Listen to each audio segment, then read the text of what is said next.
Test 1, 2.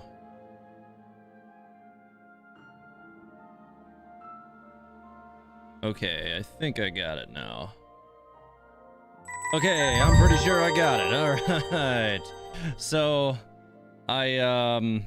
sorry for the little bit of technical difficulties. I swear to God, if there is one thing that we can count on from a TH stream these days, it's some kind of goddamn technical difficulties. I am so sorry, guys. So I got that taken care of. Yeah, it occurred to me because I rebuilt my entire computer this morning, that I may not still have some of my pre-configuration settings, because for some reason Streamlabs has a tendency of dropping settings if you disconnect anything at all, even if the programs are never run during that duration. I don't know why. Whatever, it doesn't matter. So yeah, but I built my computer. I beefed up some storage and stuff for Black Friday, which was necessary because, theories take up a lot of space, and so does footage overall. But then, I also, I've been running higher thermals than I'd like, so I built it in a new case so I can alleviate some of that stuff. So, good times, good times. With that said, so Albedo's quest has been pretty freaking crazy.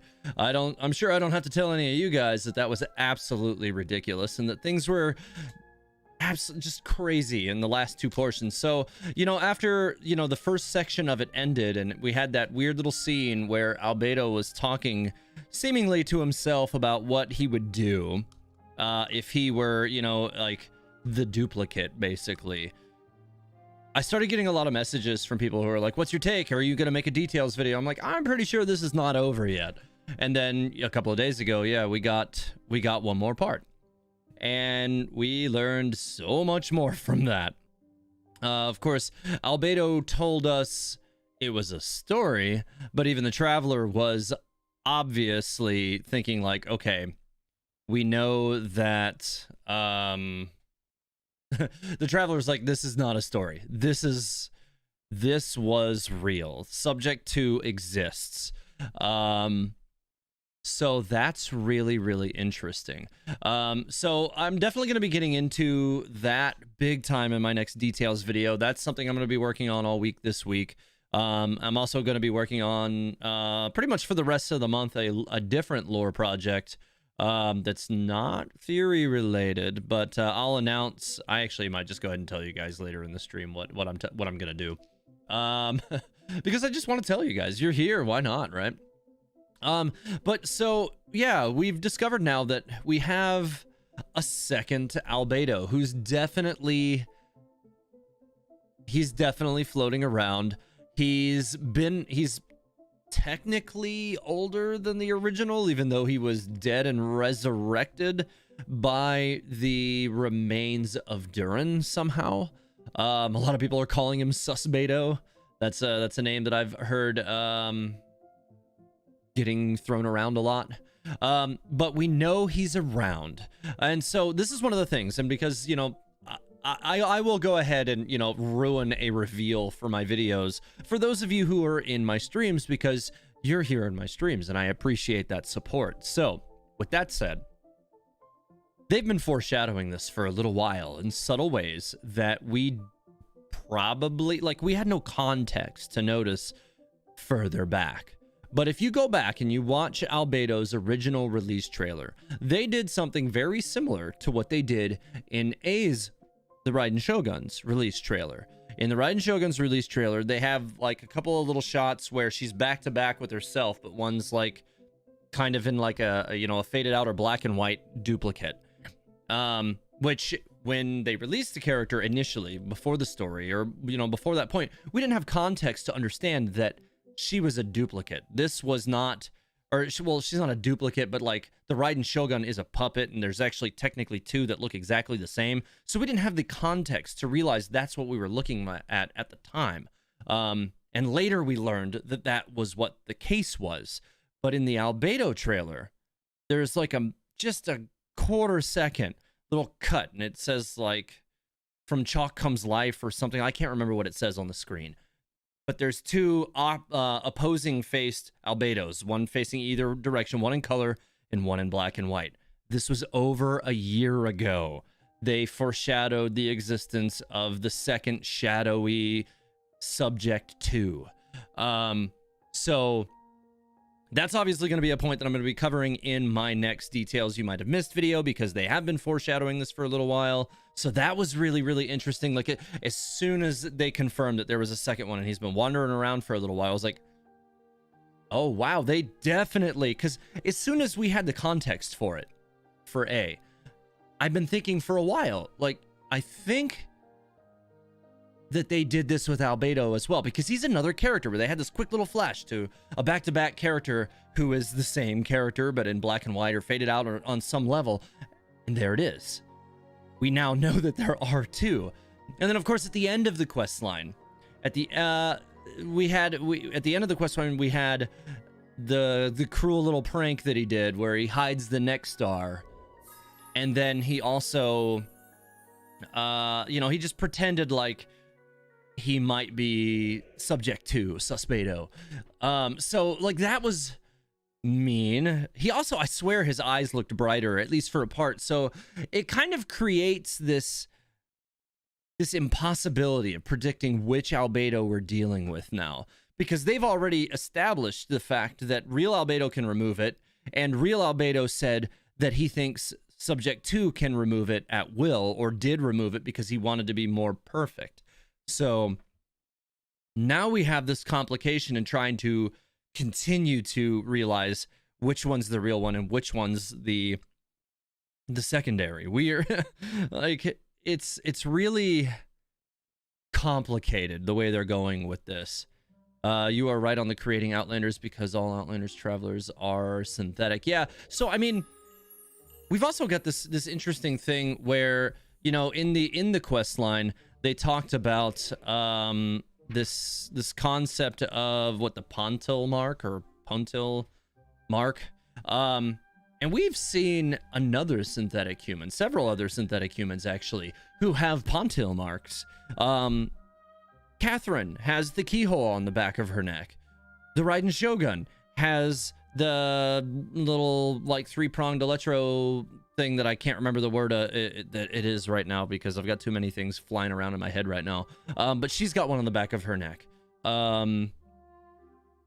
Who else? I think that's it for now. But those are the only characters that we have confirmed, to be, Scaramouche probably has one, but I don't think we've actually been given an opportunity to see the back of his neck or anything like that. So, he could have one just like A. We don't know.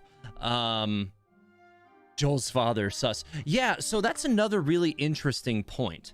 But like basically at the beginning of the quest line, and I'm sure lots of you also noticed this, because the walking path kind of leads you past it. There's a little box that you would go past. And let me go to my game window, just in case some of you missed it or didn't read it. I think it's down here. Maybe. I think it was in this one.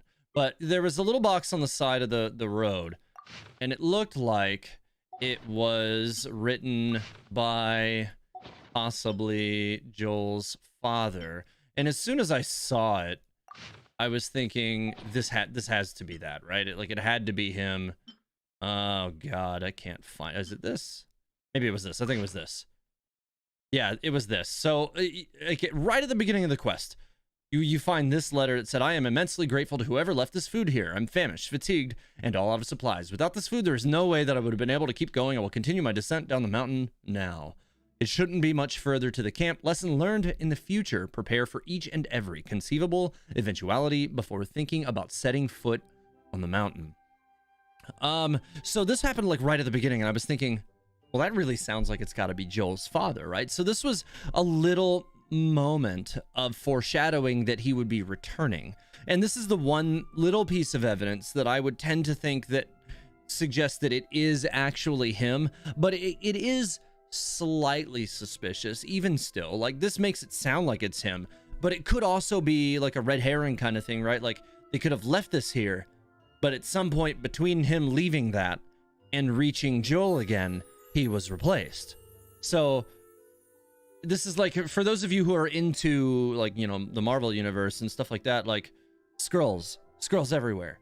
Like, now nobody will ever be able to be trusted ever again. Like, we're just gonna be like riding the edge for like the next 6 months, like wondering who was a replicant, who was replaced by this, who was replaced by that. Is this guy a scroll? Like, what's going on? Like, this is the world that we're gonna be living in for a little while. So that was interesting. Yeah, it could be anyone. It could be not Joel's father, but as soon as I saw it, like, he's talking about his journey down the mountain and he wasn't gonna make it. Yeah, and Joel's father did say that he woke up and covered in blood. We don't really have much information on that. Paimon mentioned like the feeding the foxes thing and all that, which is, I believe, like a reference to something that happened like a long time ago, like a year ago.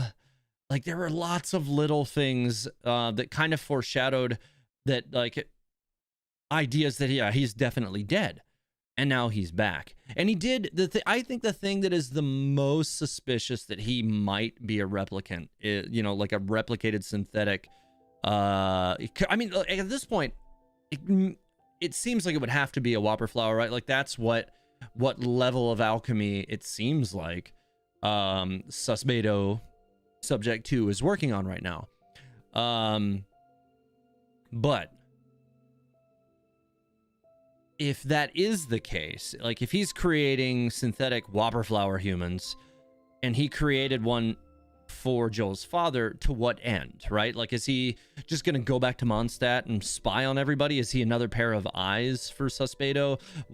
You know, like, he clearly wants to learn about alchemy. He stole Albedo's notes. Albedo pretty much foreshadowed what he thinks his goals would be, which would be to kill the Traveler and to kill him, you know, to kill Albedo and replace him permanently. But he wants to kill the Traveler because he's the only other person who knows Albedo's secret. Albedo pretty much came forward with that secret because, one, he says he doesn't mind telling him, but also because he desperately needs somebody else to know, so that if he's replaced, others may not be placed, you know, in danger immediately thereafter. So this is one of those things where Albedo is kind of trying to play ahead. He's trying to figure out, like, whoa, what's going on? How can I prevent this? And if I am replaced, who can I tell that can kind of unravel this? But another thing that I think is really interesting about what's going on with Albedo is, yeah, I know, right? This is totally like Among Us. Naman Yadav said Among Us. Yeah, it totally is, though, like, sus. Albedo is totally sus right now. And it creates another opportunity for us as well. Because we know that Dainsleif said, if Albedo were ever to make a wrong move, he could not let that go, right? Like, he would have to intervene. This is something that was established again over a year ago for Albedo's Collected in Miscellany video. So Danes is somewhat of a watcher on everybody. Now, we don't know if he has a reduced capacity for watching based on him pursuing Lumine back in 1.4, was it? So, like, we haven't had any additional information about what's going on with Lumine or Dainsleif since then. However, you know, like, even Albedo back in, you know, 1.2 when Dragonspine came out, talked about the possibility that if he goes crazy, you know, will the Traveler be able to stop him, all that. This is like the same path that is expected of alchemists. Like, that's what Gold did. Like, Gold brought upon destruction, brought a cataclysm to the world. And so there's a lot to consider there. So if Albedo finds himself to be a danger like that, then is not Susbedo also that same danger? And would that also be a potential catalyst if Danes is still capable of watching to bring him back into the story? I also think anything going on Cataclysm level would also be a great catalyst to bring Alice into the story finally. I think that, like, she's omnipotent, right? Like, she's constantly watching out for her daughter without actually being there, as we found out back in 1.6 for the Archipelago questline. So that would also be, like, if there's some kind of Cataclysm event happening in Mondstadt, I feel like that's the thing. Like, She's not going to count on the Knights of Favonius or the Traveler or whoever's there. Like, we don't know if she knows Dainsleif. Like, she's omnipotent. It suggests, you know, also she's an elf, so she's, you know, probably really old, but doesn't look it.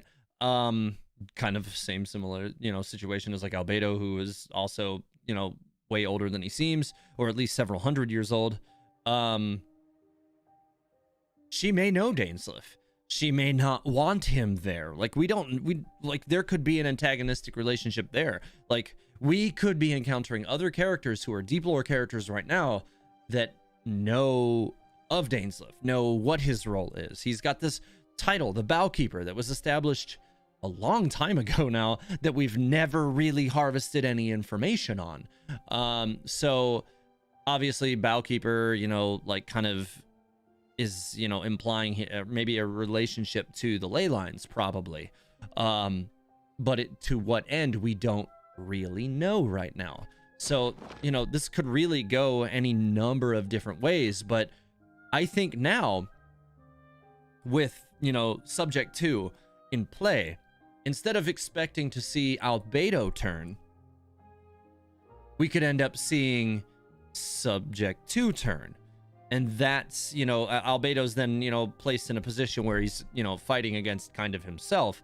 But everybody else is also fighting this other one. Now, oh my God, I swear to God, my watch loves talking to me during this crap. So, you know, that's one potential way I could see things going for Albedo in the future. Which is really, really, really interesting. But they could also do this in kind of a twist way, right? Like, yes, the other, you know, Susbedo does, like, it was resurrected by the dark remains of Durin. And Albedo seems to think that it has, you know, purely ill will for him and for the Traveler. But if Albedo were the one to turn as opposed to Subject 2, then we have this possibility where, you know, then it could be him that actually kind of saves the day on this, right? Like, that could actually be a complete alternative to what we've already been seeing. Like, if Albedo were to turn, then Susbedo could be the replacement, which would be really interesting, I think. Trying to fix something here. All right, that should work. Having a problem with one of my display runs here. Oh, I see what it is. That should fix that. All right, cool. But yeah, so is the other Albedo Durin. It's kind of confusing.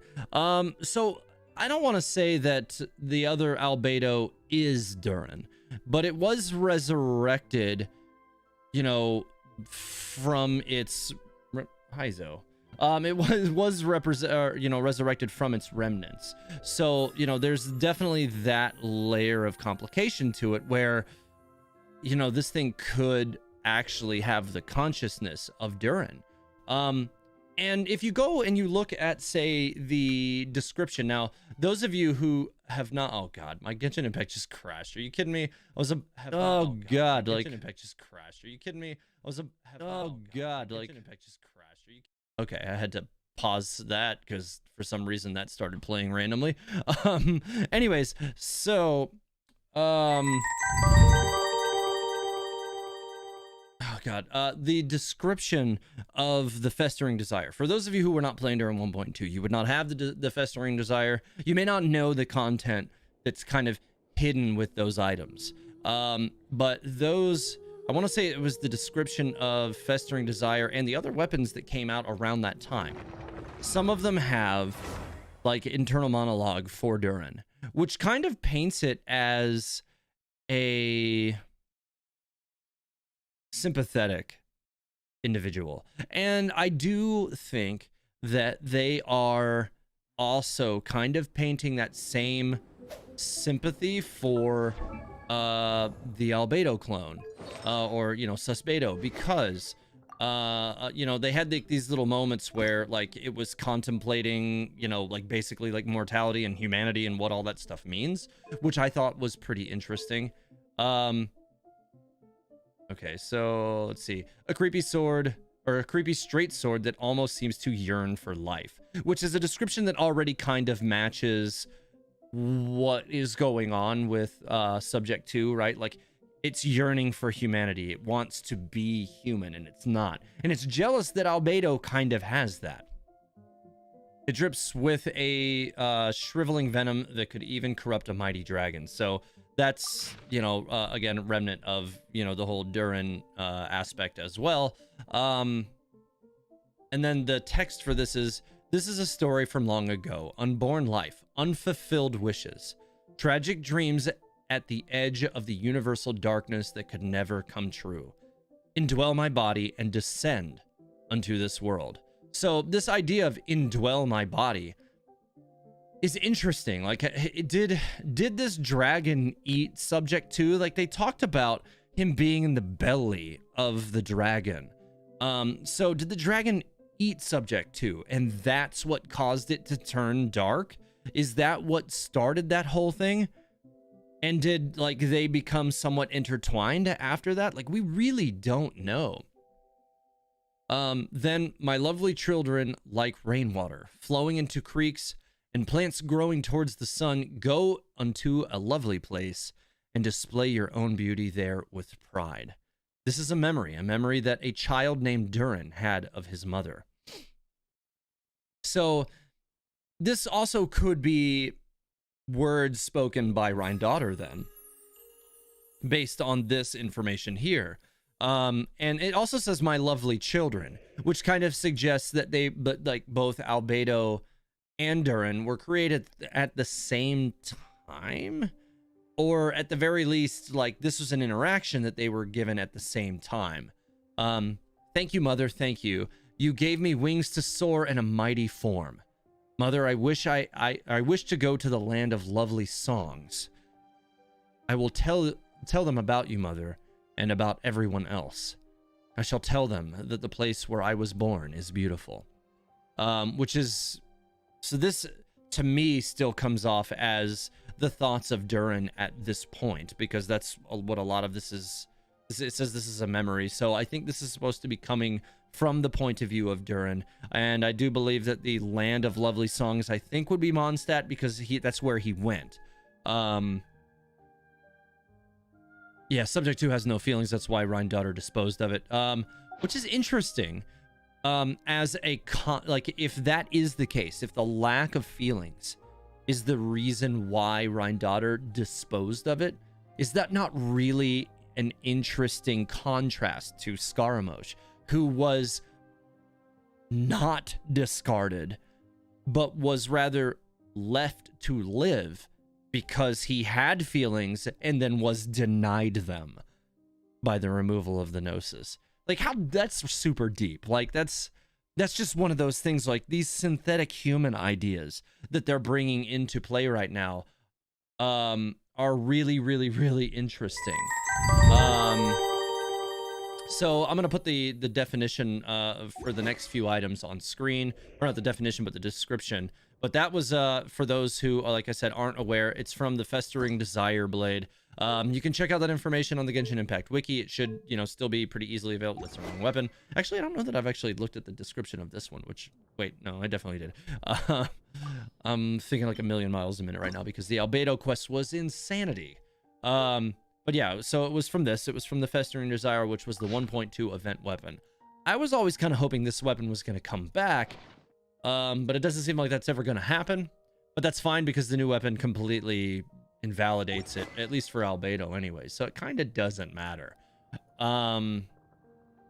So, like I said, there were some other weapons that we also need to go and take a look at, because they also are relevant to Durin. That's materials, not weapons. Here we go. And I don't think it was all of them, but it was several of them. I think it was Frostbear, I think was the main one. No, this was about Salvin Dagnir, never mind. Okay, not this one. I'm pretty sure I have them all crafted, but if I have to pull the information from elsewhere, I will do that. Let's see. I think Silver Tombed was not one that had any information on it either. No. No, this is the Bloodstained Knight, or not the Bloodstained Knight, but what's his name? I can't think of his name right now. Oh God, why can't I think of his name right now? Not important. Let me just stay locked in here. God, where the hell are they? One of these days I'm gonna get an alley flash. I think it's just a cool looking weapon. Oh God, which one was it? And it might have been the Dragon Spine Spear. Yes, I think it was the, yeah, okay, it was this. He had a very, very long dream. He dreamed that he and everyone else had gone on a long, long journey into a land where green grass grew and where soulful songs were sung. He dreamed that he sang along with the gentle people of this land and danced in the skies with a dragon as beauteous as a jewel. When he opened his eyes, he was in the sky above a mountain swept by roaring snowstorms. The green tranquil land had already been painted crimson by fire and blood, and the sky and the song of that sky blue bard's lyre was almost drowned in the howling tumult. And that bejeweled lovely dragon, like a tender lover, had now pierced his neck through with its sharp fangs. That's talking about the moment that Dvalin became cursed by Durin's blood. It bit through his neck, and that's what actually infested him with the dark blood. Oh God, what? Why is that? Okay, I see what you're saying there. Yeah, I don't know why the hell that happened, but I can fix that. That should definitely not have been like that. Let's see. Bam. Okay, cool. Thanks for the heads up.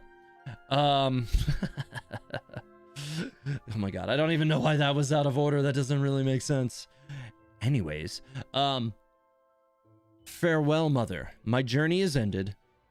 I shall sleep beneath this white shining silver, the snow on Dragonspine, and perhaps this too is good.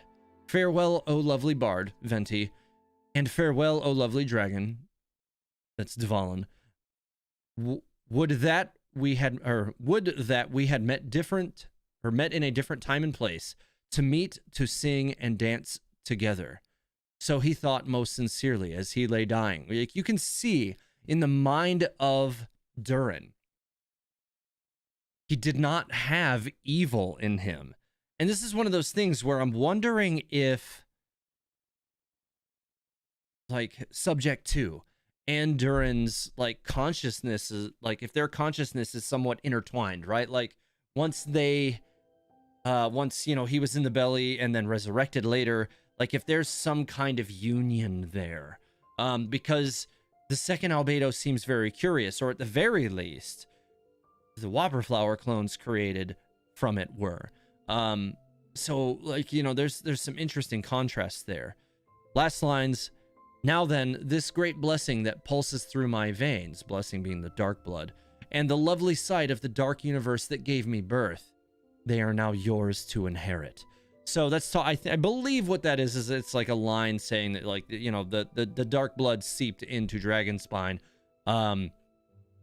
and has given rise to a lot of issues on the mountain.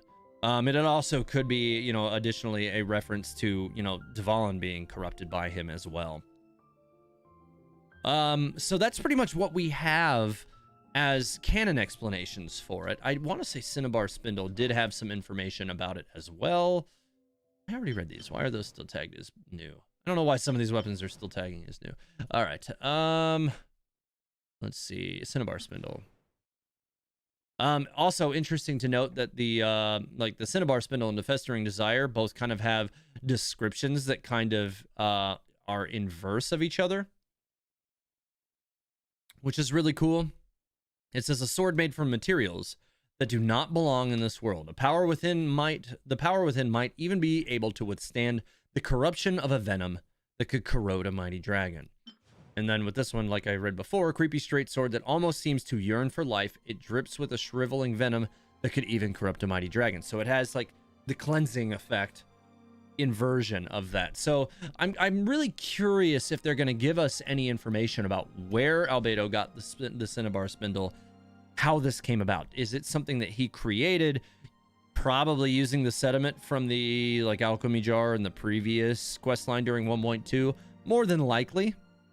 because it's made from materials that do not belong of this world, and that was sediment or something that was left in that urn from like a sample that he took from the traveler. So like there seems to be enough evidence there for us to, you know, speculate that that is what it was, but we can't say for sure at the moment. So there's not that much information on the cinnabar spindle.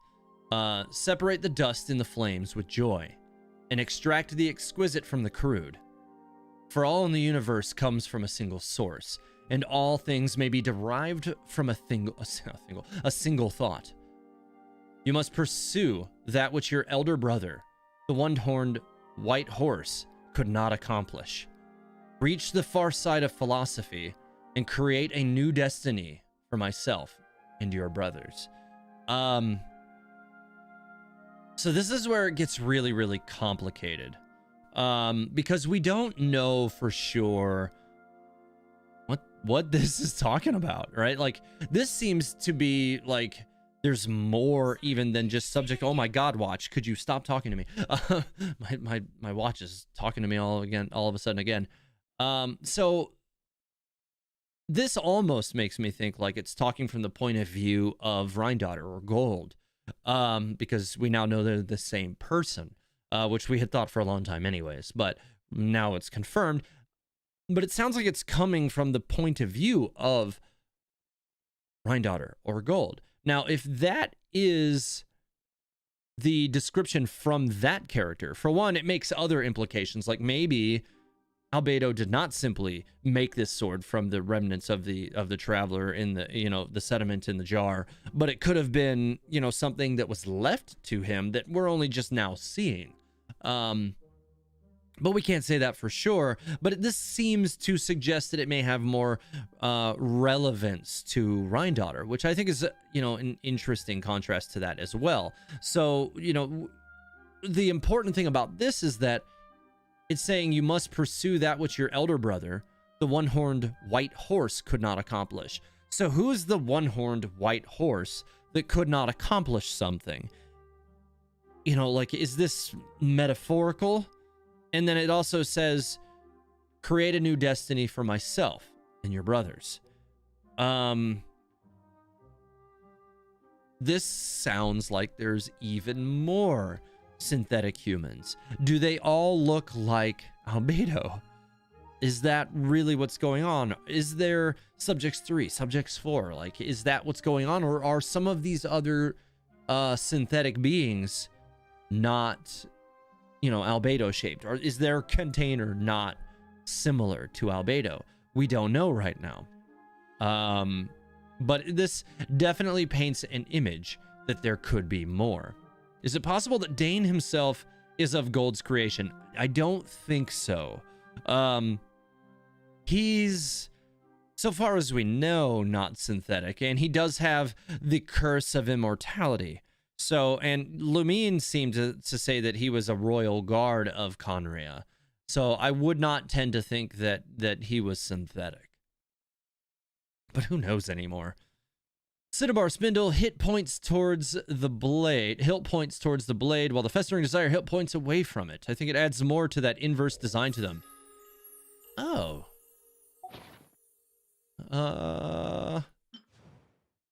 Let's see. Okay. Yeah, it does slide towards it.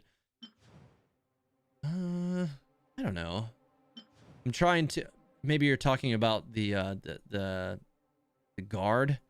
I do see that what you're talking about there, where the guards are facing in opposing directions. And actually, if you were to layer them over the top of each other, which is something that I pointed out a while ago, that these swords do seem like, back when they first announced that the Cinnabar Spindle was coming out, I was like, this thing looks a lot like Festering Desire from a design perspective. I didn't notice that they were inverted, but I did notice that they had the circular portion, which, you know, if you were to overlay them on top of each other, would make a complete circle, which is really interesting.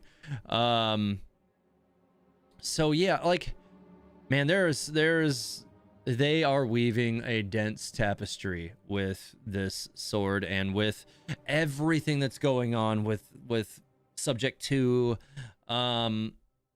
Like, for real, we don't even know at the end of the quest line whether or not we were talking to Albedo or subject to, because of that little joke that he made and the little face he was making, and just like the kind of cheeky nature of that entire interaction.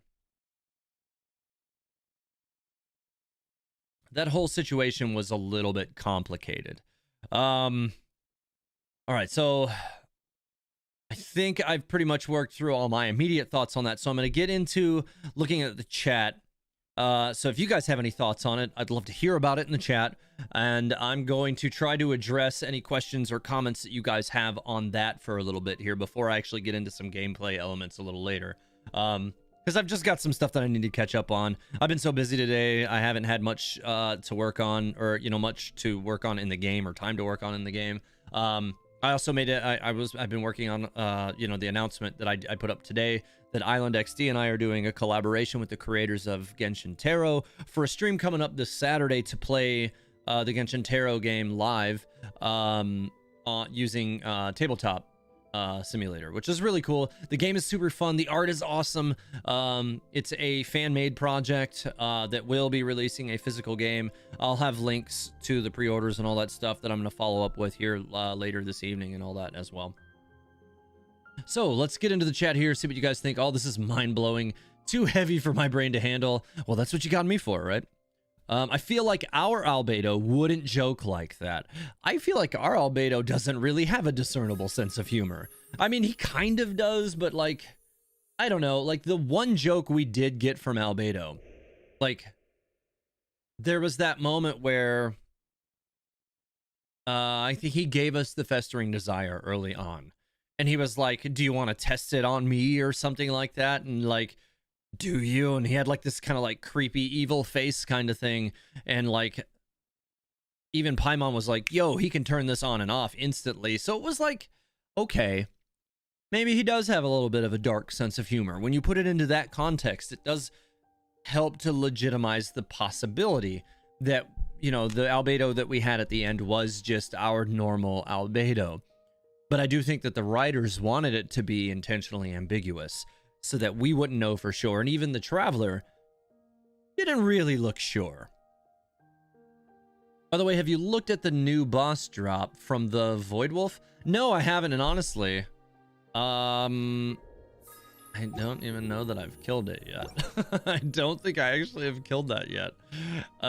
Because I've had no need to. Like, I don't even know that I'm planning on killing or building Ito right away. I might, just to level up his friendship level quicker so that I can, get access to his, profile story. But let me go to my inventory here really quick and see. I kind of don't think so, though. I don't think I've killed that boss at all yet. I might have killed it. If I did, I killed it once. I don't see any items from it, which makes me think that no, I haven't killed it yet.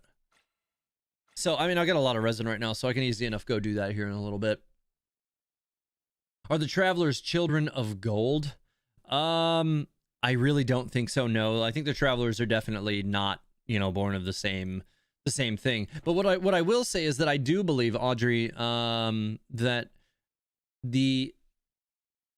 Albedo, the synthetic humans, I think, were Rhindaughter or Gold's attempt to make not just an artificial human, but an artificial Outlander. I think that they were designed, like the Albedos are designed in the image of the sibling.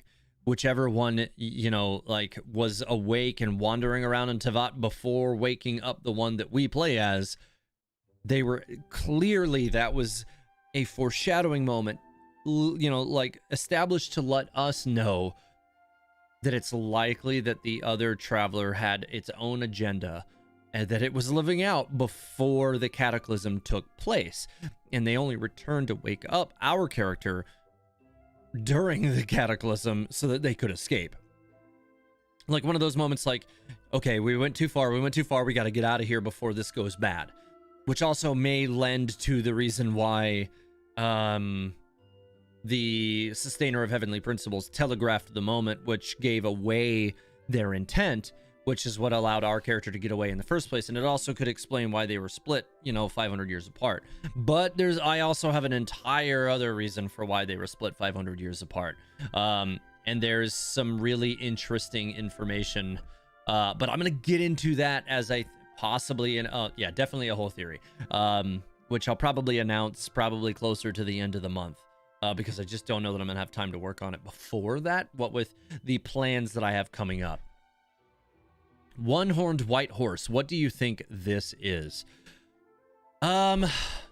So I think it's Albedo for one reason, which is, I mean, I can't say for sure. I don't know what the hell this thing is supposed to look like. It doesn't look like a horse, but it definitely has a point on the top of whatever. It looks like it has eyes, right? The little thing on the back of his shirt, on the back of his hood, looks like it has eyes and a point. So it makes me wonder if like the white horse is like maybe what Rhindaughter called Albedo, but like we don't know that for sure. Like that it could also just be the name. Like Albedo is in alchemical state anyways, so it's like it seems like a very intentional name for an alchemist to give one of their creations. So like I don't know if this is meant to be indicative of that. It could be, but I'm not certain. Like it's just speculation. Like, okay, like I've been looking at this weird little face thing on the back of his hood for over a year. Like what the hell does that mean? And it could, to me, it's almost like it's a weird little monster unicorn or something. Like I just don't know. Do I think Gold intentionally created the cataclysm?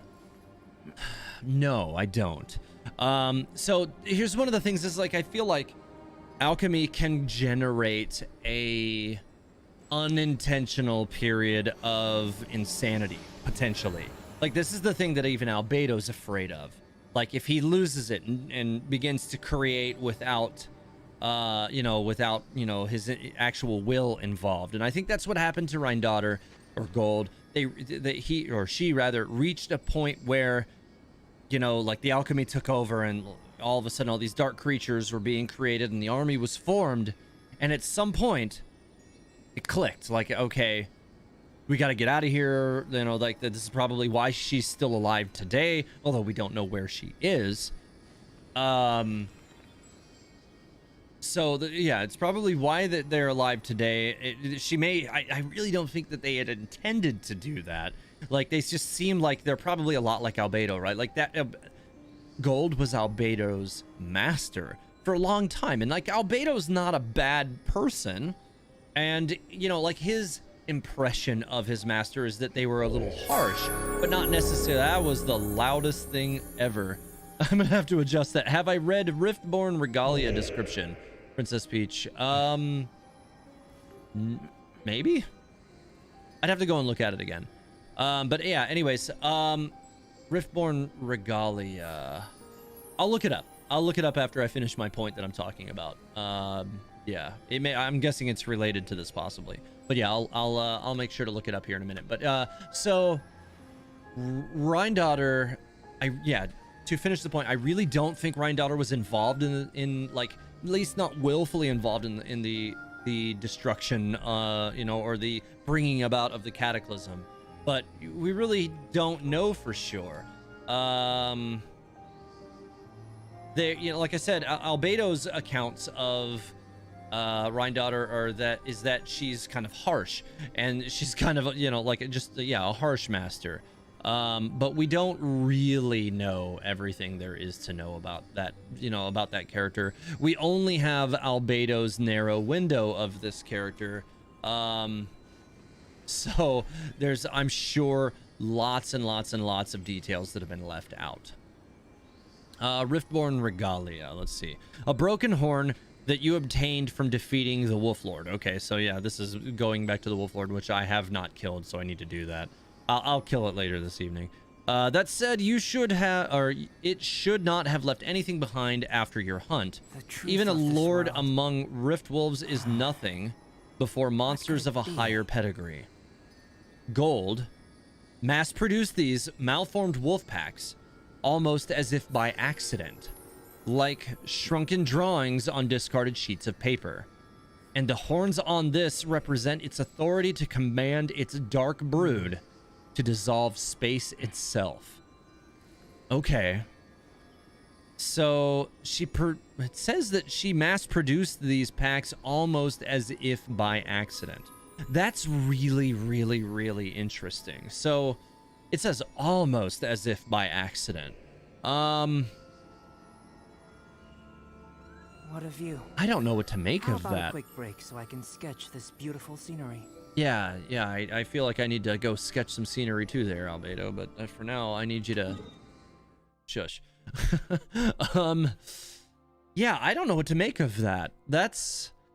So this definitely establishes that the Wolf Lord is a creation of gold. And it says that a lord among Rift Wolves, but the Rift Wolves are dark creations of gold. So that's kind of amazing. And so far as we know, they only spawn over on Sarumi, right? Like that's the only place that they spawn currently. There's some interesting information there then.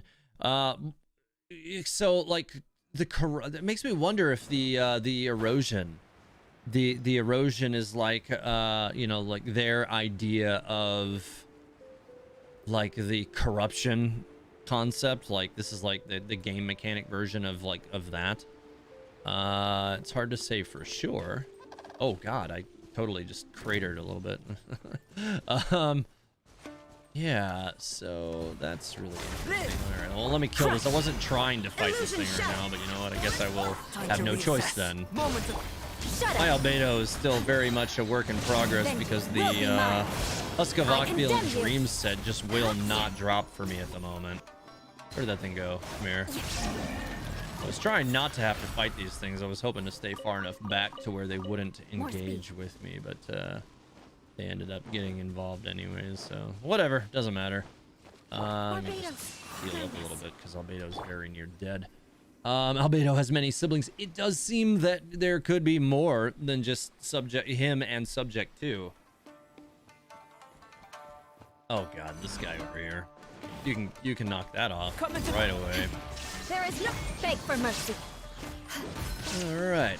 I mean, still, that crit was still 17k. I'll take it. But yeah, my Albedo, like I said, Husk of Opulent Dream set does not want to drop for me. So he's only, I think he's 2-2 right now. Yeah, he's 2-2. Has anyone noticed Kaya's Elemental Burst looks like a Cryo Mage's skill? It does. That's an interesting, but I mean, that shouldn't be too surprising, right? Like, we have at least some indication that the Abyss Mages have a relationship to Conria, and Kaya is from Conria. Truth of this world. He is a native of Conria, so that's not too surprising that it does have that same effect. I actually had never noticed that, but that's a good point. It's not surprising, but I think it's more surprising to me that I didn't notice it until now, until you pointed it out.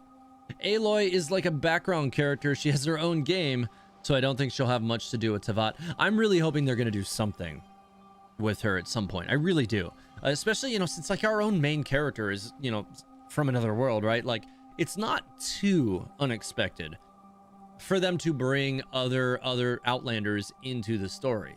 I mean, obviously, at some point down the road, we're going to get a playable character from Honkai Impact. They've already put Fischl and Kuching in Honkai Impact, so I think it's a foregone conclusion that at some point, a character from Honkai will become a playable character in Genshin. I'd have to hear from those of you who have put more time into Honkai Impact than I have, as to what characters you guys would most like to see come over. Like, for me, I'm kind of a, you know, an MC fan. I kind of think Kiana's really cool. Like, I just like even though she's kind of a pain in the ass in the early portions of the game, like the strength of the will of that character makes her really endearing, and I'd love it for it to be her. But it seems unlikely because then you have like this dueling like main character situation. So that seems unlikely. But I'd have to hear from you guys who have played it more, who you think would be more likely. I believe if you read the wolf drops, not the boss, the regular ones, that it says they come from the Dark Sea. Well, that makes sense because all of the surviving creatures that Gold created, as well as all of the banished gods from the Archon War, retreated to the Dark Sea. So that would be really interesting. Hersher of the Void. I mean, that is just Kiana, but that's like Kiana and like before she figured out how everything was working, right? Like she was still struggling. I mean, I wouldn't say it's impossible, but I mean, I also, one of the other reasons why I kind of think that, you know, Kiana's unlikely is that she kind of has a really suspicious physical manifestation that already exists in the Tevat timeline. So just saying. All right, let's see. Oh yeah, the other wolf items. I do want to take a look at those really quick as well. We'll start with the green one. Unless they're all the same. Actually, I need to go to the archive for that because that's where the descriptions are. Okay. Nope. Here, right? Okay. They're around here somewhere. There they are. Nope. I messed that up immediately. Pushed the wrong button. All right, here we go. Okay, so that, yeah, the only description option is just here. Residual body tissue left behind by one of the Rift Wolves. By ordinary logic, these objects, so alien to this world, should not have remained behind after these abnormal creatures were excised from the land. Interesting. So they are all different. Body tissues left behind by one of the Rift Wolves. Though they are unique, wondrous indeed, or quite wondrous indeed, these hunting grounds of Alpha Sol, I'm gonna have to look up what that word means, are nothing of note before Durin of Hummus. Okay, so like that's a very interesting take. So this is again establishing potentially, well, it's like a comparative situation to like these are dark creatures created by Gold, and so is Durin. A sharp nail left behind by one of these Rift Wolves. One of the Rift Wolves. All of the materials in the world must pale before Cretaceous, the greatest work of them all. I think Cretaceous is another reference to Durin, I think. But I'm not positive about that. I feel like we've had another mention of Cretaceous recently. But now I am struggling to think of where I think it was in one of the recent story add-ons. And I really do need to dive back through all that footage, but I've been so busy the last couple of days that it's been really hard for me to do that. Yeah, we're gonna have I'm gonna have a lot of research to do before I really get into this next details video, like full on, which I'm gonna be starting pretty much after I get off work tomorrow, like big time. So stand by for that. At some point it will definitely happen, but we will need to know more about Tevat's secrets before that happens. Yeah, I would generally agree. If that's reference to the crossover, then yeah, I would agree. When Raiden's model was leaked, the amount of unknown God X Raiden content that showed up on my Twitter was kind of terrifying. Are you talking about like model like leaks stuff? I'm not sure if I know like what point on time that you're actually referring to. Durin hummus. I know, like it's a weird, like, because hummus is like food. So did Alice create Albedo? No. Alice and Gold are definitely two different people. You should do voice acting. You should do voice acting for a future character in Genshin Impact. Sabrata Roy, I would love to do that. Honestly, like that actually has been a common feedback that I've gotten. But I'm not a trained voice actor. I don't really have any experience doing any of that outside of just narration for my channel, which I do believe has, you know, given me some level of experience, but I wouldn't claim to be an actor, at least at this point in time. But I do have the equipment, and I would love to put together a demo to see if I actually could do that. I would love to do it. I've had a lot of feedback that say, you know, like, yo, you should do this. So Thank you. And yeah, I'd be lying if I said it wasn't an intriguing thought that I may try to dabble with at some point in the future.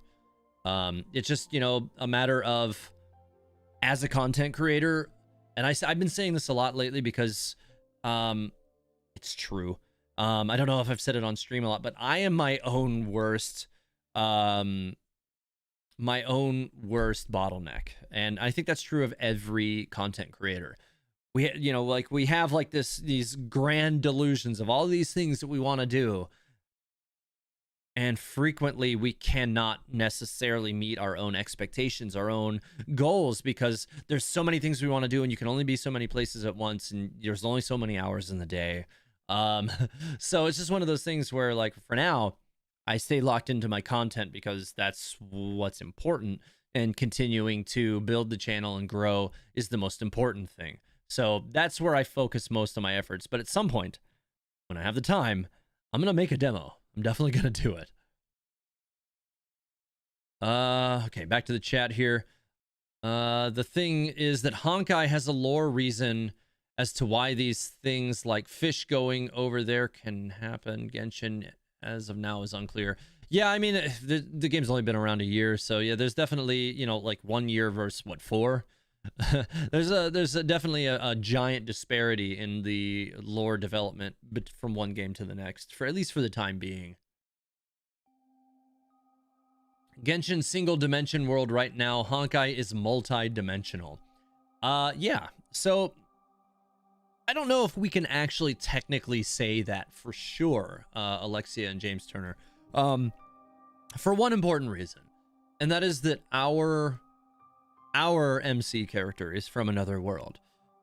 We do know that, like, supposedly they were like flying in like a rock or something, but what impact does that have? Is it transdimensional? Is it actually just like celestial travel? They just travel through space.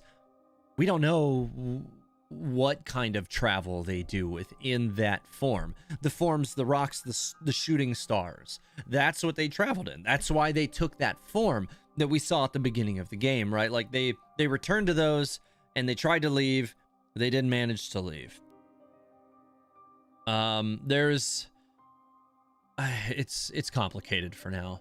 I definitely agree in general, though, that, you know, obviously at this point in time, only, you know, a year and a half versus what, four or 5 years, however long Honkai's been out, they have a lot more development that allows them to be more solidified on, you know, where their content actually is at the moment, for as far as like continual storytelling. Check out the Golden House weapon ascension material. There is an alien description on it. Golden House weapon ascension material. Golden House. Is that not this one? Golden House Ascension material. No. I never can remember the name of the damn items, because like when you've read them all, like you lose track of them. It's like one of those things where like information keeps pushing it right, you're straight out of the back of your mind as you top load everything. Oh god, I don't even know which one you're talking about right now off the top of my head. I would Golden Raven insignia, maybe? No, that's probably not it. Yeah, I don't know. Off the top of my head, I can't figure out. Like, I'm thinking it's like, you know, one of these. Because I went straight to that thought, but right now I'm not even sure. Yeah, I don't know. One door in. If Genshin is closed off from the outer world, then characters like the Traveler or Aloy shouldn't have entered. That's true. If like Tevat were closed off, like if it's a trans-dimensional kind of thing, then yeah, technically they should not have entered. And these are one of those things that like I feel like it kind of, the idea is like, I'm trying to arrange my thought for this. What I'm trying to say is, so I'm sure some of you have heard like the hollow earth theory for Genshin Impact, where you have this whole concept that like Tevat takes place on the inside of the planet as opposed to on the outside. And that's why Scaramouche said the whole thing about the sky is a lie and like the stars in the sky and all that is a lie. Which is an intriguing theory for sure. And I would actually love to at some point tackle this myself. But here's the thing that kind of makes me not believe it on a personal level, which is, or at least the idea of like dimensional travel makes more sense to me, as opposed to celestial travel if you're considering the hollow earth theory, which is, if Aether and Lumine were celestial travelers, so like they're traveling in their little shooting star things and they crash land on the planet, that would leave them on the surface of the planet. No, unless they busted all the way through it and landed on the inside. But I feel like that they should have covered something about that at some point, or there would be some indication that that were the case. But rather we get more inward stuff, not outward. So that there's so many layers of complication there. But the thing that would like kind of forego the thought of crashing through the surface, like if we are in a hollow planet, is if it's a trans-dimensional type travel, because then their gate opens wherever they are, wherever they need to be, and it doesn't matter if they're inside or on top of, you know, on the surface of the planet or inside the surface of the planet. If it's trans-dimensional travel, then they just arrive there, if that makes sense. So, you know, if they're celestial travel, they land on the surface unless the surface is thin enough to break through. Now, you know, for there to be a solid surface on a planet that isn't, you know, just going to crumble and break away, you'd have to think it'd be thick enough to support that. But, you know, what do I know? I'm not a physicist. Oh yeah, they just crash landed on a meteor and one sibling just like, I'm gonna take a nappy nap. Yeah, I mean, one of them didn't wake up. Like, our character did not wake up. We know that. So there is that. Rinksuki VHS. Well, Genshin has a lot of references to other dimensions, as well as the fact that rift wolves come from another dimension as well. This dimension could have been what Gold used to assist her. It also could be where Gold is now. We have no idea where they went off to. Gold also could be in the same location wherever like Alice is, or Varka and the rest of the Knights of Favonius, because like 90% of the Knights of Favonius are gone. Which, by the way, I think they would have to seriously bring a lot more NPCs to Mondstadt. Like, that sounds a little sparse right now.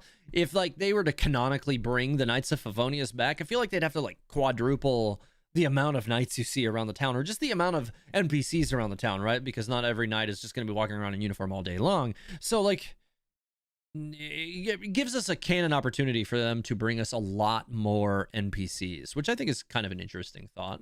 Something I hadn't spent a lot of time considering up until just this moment. I'm thinking that Tavat is inside the Genesis Pearl. So the sky is a dome shell of the pearl.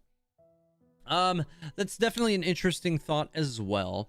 And, you know, like, so obviously the Gnostic Chorus establishes the idea that the travelers or somebody else are looking for the Genesis Pearl.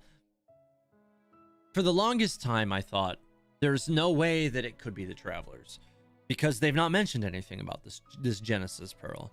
And while I'm still not sold that the Gnostic Chorus is talking about the travelers, I will say ever since, I think, 1.4, it became apparent that both the Traveler and Paimon are not telling us things that they have been aware of from the beginning, for reasons we don't really know right now. So this is, you know, it's just what, like, the Traveler's totally lying all the time, or at least omitting information from us, the player. So they could be still on that journey. It could still be something that they are trying to do. We just don't know about it yet. And he may not even know, or may not be tracking that the Genesis Pearl is part of Tevat, or is Tevat. Because, you know, they did arrive here and then try to leave immediately. And Lumine could be tracking where it is, and could have found it. And it could have been what made her think that she's, you know, this, you know, queen or princess of the Abyssal Order. But we've also got this whole establishment that she may not be the top ranks, right? Because princess is not queen, it is not king. Like, those are two positions that are higher on the old rankings. So we'll see. All the Golden House drops are just product of child's delusion, abyss powers. What alien were they talking about? Interesting. So are those then gonna be the materials that child drops then? Probably. Let me take a look. I think that's these. So, yeah, I think it's these. Yes, it is. So it is said that the shape of one's constellation determines one character. That's what you meant by Golden House. Duh. That makes a lot more sense as child's items. Okay, I totally like lost the capacity to determine that information because I was so locked in the other point of the conversation. So it is said that the shape of one's constellation determines one's character. The image of a whale cruising across the celestial heights represents a solipsism. Solipsism that seeks to crush and devour all in its path. Embracing this aspect of himself, Child gleefully summoned one such beast before throwing himself into battle against you. Right, well, he does do that. I actually need to look up what the hell the word solipsism means. I don't even know. Define solipsism, because I'm not going to pretend that I know what that means. I don't. The view or theory that the self is all that can be known to exist. Interesting. Heights represents a solipsism that seeks to crush and devour all in its path. So a view or theory that the self is all that can be known to exist. Interesting. I'm not exactly sure how that word fits in with this context. I probably have to like do a deeper study of it, but that's interesting. Shard of Foul Legacy, stained with a profound color not of this world, no doubt due to the land of endless darkness that the young boy saw with his own two eyes. Perhaps it has nothing to do with the power of delusion, but as they say, the weapon reflects its user. Interesting. So yeah, that's definitely talking about the delusion. Perhaps it's nothing to do with it, but they say interesting. Stained with a profound color not of this world, no doubt due to the land of endless darkness that the young boy saw with his own two eyes. So that would be the abyss, because he spent time in there. That's how he learned his Foul Legacy transformation. The product of a will to fight that has been honed over countless slaughters. If humans do indeed have destinies, then his must surely have been twisted by such deeds. Why else then would he always be at the heart of every conflict? So I'm not really seeing anything that references aliens here to me. I definitely see an abyssal reference, which is his Foul Legacy option. And then, you know, the constellation concept is obviously in the first one. But I'm not really seeing anything directly alien referencing, though. Just wanted to ask, did you understand what happened at the end of the quest? I'm confused as to if Albedo was pranking the traveler or what, because I did see them saying something about jokes. So, yeah, I was talking about this towards the beginning of the quest. Or towards the beginning of the stream, rather. Right now, we have no way of knowing which one it is. I think, obviously, the writers wanted it to be ambiguous as to which Albedo was actually there at the end. Some people are saying that, you know, it was kind of dark, like the humor was kind of dark and maybe not characteristic, but I don't think that that's the case, because back in 1.2, and if you weren't playing the game back then you wouldn't have been able to do any of that quest line. Because, you know, it's been gone a long time now. But the Festering Desire quest line, when he first gives you the sword, there's like this awkward little interaction where you know, the traveler makes a little joke about, you know, maybe they should test it on Albedo or something, and he's like, would you like to? And he just like, it cuts to like this weird creepy face or something, and you know, like he's inviting the challenge or something. It was like kind of like a dark moment, and even Paimon was like, yo, creepy dude, like you're being creepy right now. And so like it establishes this like potential for dark humor from Albedo, which, you know, considering Albedo's master is like a master alchemist who has created and destroyed life at will and is kind of a harsh individual, it kind of makes sense that the person he's probably spent the most time with in his life would have imparted a little bit of dark humor to him. So I don't necessarily see a whole lot of threads that would suggest that this must be subject to. Yes, it was a curious interaction that leaves you intentionally scratching your head as to which one it was. He shows up and he's got the star, and then it's gone, and his eyes are kind of brighter, and then it's back and his eyes are normal again, and you're just like, what the hell is going on right now? So, and then it's established that it's kind of a joke, maybe, or is it the real one, and he's just testing his own limits to interact with humans, because that's what he wants to do anyways. He wants to kill the Traveler, kill Albedo, so that he can replace Albedo and take over his life. So that's complicated. And so, like I said, he might be testing the limits of the interactions that he can have without killing anybody, just to, I don't know, interact with humanity in general. It's hard to say for now. I think for me to say definitively that it was one or the other would be somewhat irresponsible, I think, at this point, because I don't think that we have any near enough information to make that determination right now.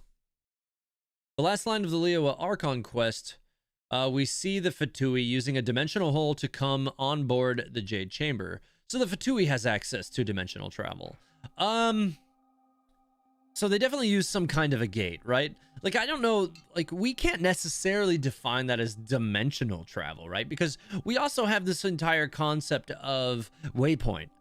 Waypoint travel has been established maybe to be canonical as well, not necessarily just a mechanic, right? Because Catherine made that whole joke about waypoint travel, and like, it was kind of a cheeky thing, but I think it was like used to establish the idea that waypoint travel may actually exist canonically.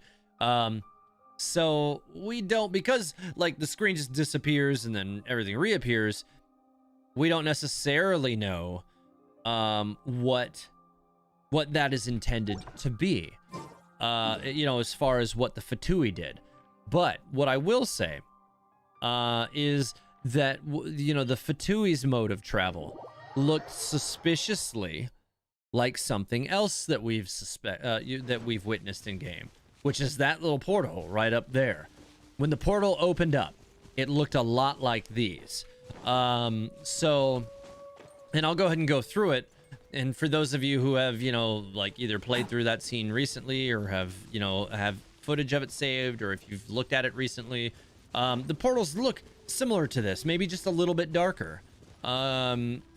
So I think it was probably more akin to whatever this is that they were using, which I don't know if if this is necessarily meant to be indicated to be some kind of trans-dimensional travel, or like, to me, if it's just like a, you know, like the idea of like a wormhole or something, or a rift of some kind. I don't know why it didn't work when I went into it just now. That was kind of obnoxious. Push me back up. Come on. Where'd it go? There we go. Oh, nope, I flew out of it. Anyways, it looks more like this to me. That's what that looks more like to me every time I see it. And that's kind of where I've been with that mentally. Because it very much looks like this as it opens, just a narrower view of it. That actually wasn't one of the best versions of that I've seen either, because like, it really didn't work the way it usually does. So yeah, that's the kind of the way I've looked at that. I need to go back down here. I still haven't even done my daily quests yet today, so I need to go back down here and start doing that while I'm talking. No, Child Master is her own person. Yes, Skirk. Description does not change no matter what traveler you choose. Yeah, so this is some people who are thinking that like you know, the traveler, like our sibling, is Skirk. I don't think so. You know, like, obviously I think it's in human nature to want to see patterns, and you know, if you're gonna look hard enough for something, you're gonna find it. You're gonna force it to happen on some level. But we do kind of have to be careful about how we do that, and trying to, you know, forge connections. That should have worked. But trying to forge connections to things like that where there aren't any, it, you know, can be dangerous, I think, a little bit. I have a question. Are we sure that the person that Reckless Pallid found was the real Yosurf, which is Joel's father? It seems to be like how Paimon's story developed. So No, we're not sure. I do think that there are several levels of that that are really suspicious. There is, you know, the foreshadowed little letter that could be indicative of, you know, like as soon as I saw the little letter that was in the ration box or the little survival box on the mountain, which was clearly a new add-on for this version, that it was like, oh, hey, Joel's father might be alive and coming back down the mountain. And then at the end of the quest line, poof, there he is. He said he had woken up covered in blood, which is, you know, a rather dire thing, and he explained this whole situation of him having been injured, and that's why he didn't get down the mountain sooner.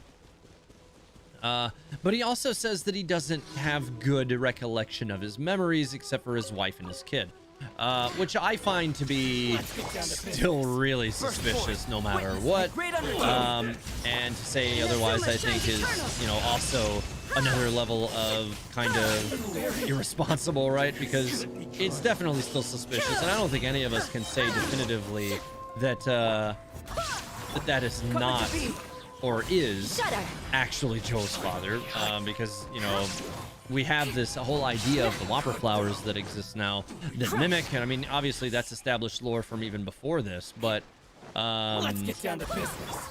it's definitely possible that it's not actually him, and the Whopper flowers may be the entire reason he disappeared in the first place, right? Like Albedo, Subject 2 could have appeared, found Joel's father traveling on the mountain, and killed him. And then Albedo could have created the basically synthetic Whopper flower clone version of him that may not even fully know that he is not actually Joel's father. That could be a thing. Like, the reason why he woke up without full memory of who he is might be because he is not who he is. And he himself may not even be aware of that. So we could be actually, you know, looking at the origins of a rather sad story for Joel still.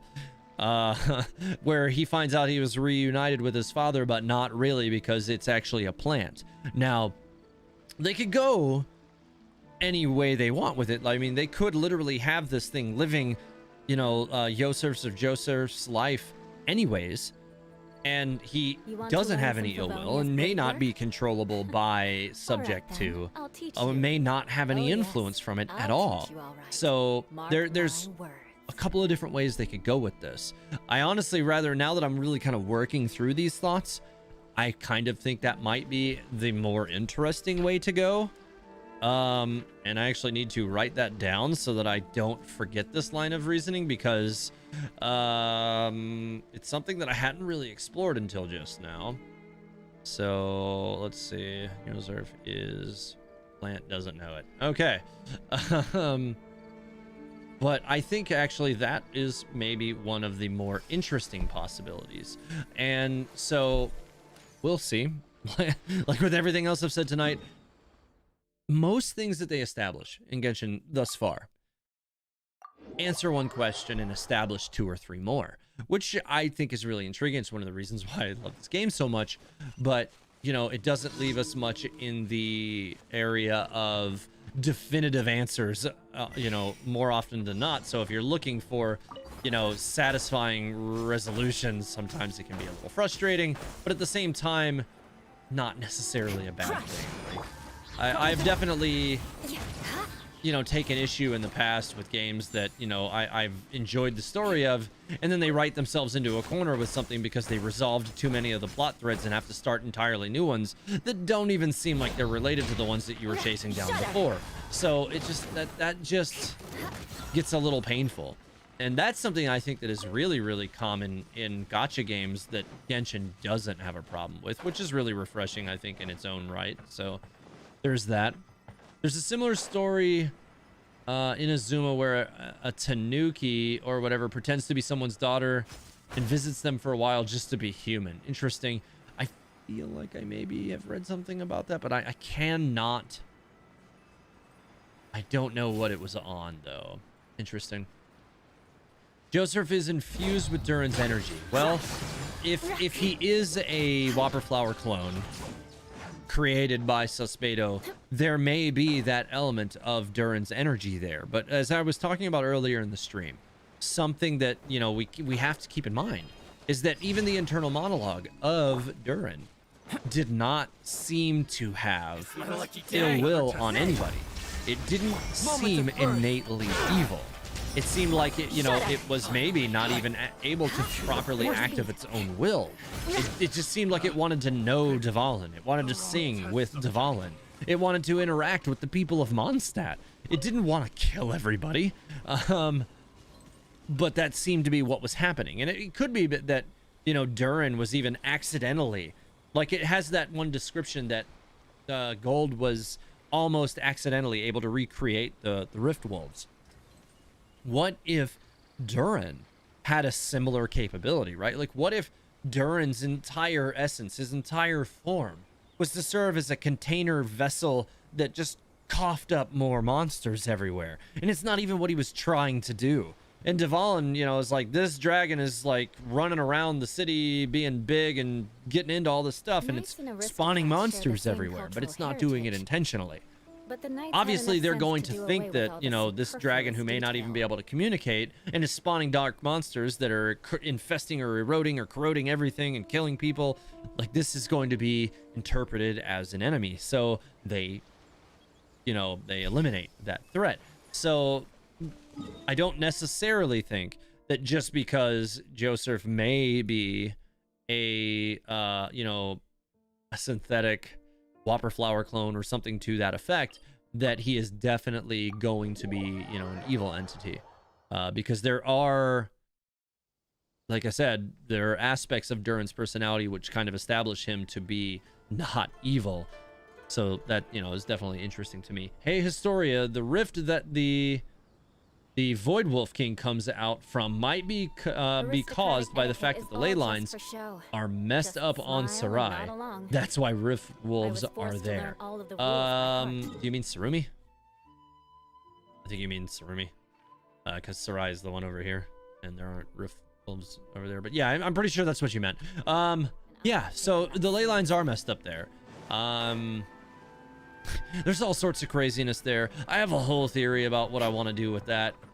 And again, like I was saying earlier, my own worst bottleneck. I have a whole book, guys. Like, I have tons of ideas written down in this book. Tons. And I just can't get to them all right now. That's all there is to it. And, you know, theories are great, and I love making them. But if I stay locked into theories, then, you know, like my content release schedule like stretches out horrifically. So I like to spread them out a little bit. But the knights had enough sense to do It gives me a little bit. It gives me the ability to stretch more creative muscles and try other kinds of content as well. So there's also that element to it as well. Leak the book. No. That's mine. But I will definitely continue to make my videos from everything that I write down in here. And, you know, I've shared little things from my book on some streams in the past, though. Like when Sarumi Island first came out, and all of the new frescoes were unveiled, and I went on a deep dive of those frescoes, trying to figure out what they say and all that. And I've got a whole theory that I'm cooking up about those. And I even actually shared the drawings that I did for that, because there was, oh yeah, this.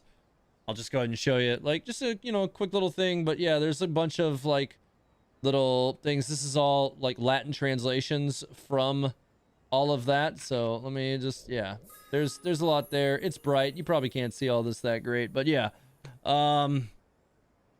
That's all I'll show, because, you know, it's all Latin stuff, so it probably doesn't do a lot of you any good anyways. But there's a lot there. Does Subject 2 also have a vision? Well, I think so. I want to say that it did pan down from the angle that showed that the vision was present on Subject 2. But we don't know for sure whether or not Subject 2 is just taking on the form of Albedo, or if it's, you know, one of those things where he actually has his own. He may not actually have a properly functioning vision. He may just have a recreation of one. For now, we can't say for certain. Can you fight and look at the new wolf boss? It has some cool stuff behind it. Yeah, I do actually intend to do that here in a little bit. I just wanted to knock out all my daily quests first because those were kind of adding up and they needed to get done. And I do have a bunch of resin, so yeah, I can fight him a couple times here. Read Albedo's Ascension 4 in his voice line. It explains his state in Mondstadt. I've definitely read all of those in the past. I think that's the one where it actually says Albedo. It's like that's actually him defining the word, if I recall off the top of my head. Because you'll have to keep in mind, like, Albedo's one of those characters I actually did what is it? The story for like a long time ago now. Yeah, number 4, conclusion. Citrinitas is the final stage of the alchemical transmutation process. The meaning of the object being transmuted has finally been brought to light, becoming gold and revealing its true value. I too have found my own meaning. So I find it also really interesting there. Like, he says he's found his own meaning. I don't know if, like, he knows that he's a synthetic human. So there's that aspect to it. And, you know, he obviously is a very curious alchemist. That's his whole thing. But I don't know if we can take this to mean anything greater yet. What I take away is a really interesting thing from, like, the idea of Citrinitas is, like, the meaning of the object being transmuted has finally been brought to light, becoming gold and revealing its true value. Gold is the name of his master. So I think that's also really interesting, and it could also be representative of a, you know, of a possibility that Gold herself is maybe even a synthetic human, because, you know, somebody in Conria may have even created her, and that could be like it in itself may have been a lost art that she was rediscovering, you know, maybe curious as to how, you know, she herself was made. Which may even be what drives Albedo today, like kind of like a vicious cycle kind of thing, you know, like somebody may have brought life to her, it's lost, she doesn't understand it, but then she creates one that's maybe a little less perfect than her, and then he does the same, and so forth and so on. Like, there's definitely a possibility. Oh, Ascension 3 is definitely the one that... In alchemy Oh, that's Albedo. I think this one, 2, is the one that's Albedo. Begins, clearing away the excess so we can take on all the knowledge that is available. Would you like to investigate this world with me? So, and I think this is like the whole idea of him just being an investigator. His whole concept of turning the unknown into the known, all of that stuff.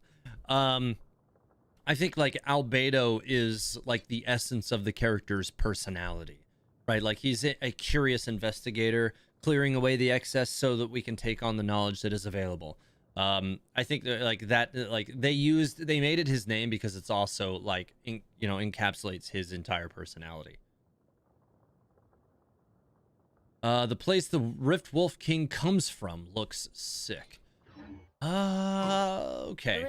So now that you're mentioning that, like, you can see through the portal, I have to go look at this because that is something I haven't done yet.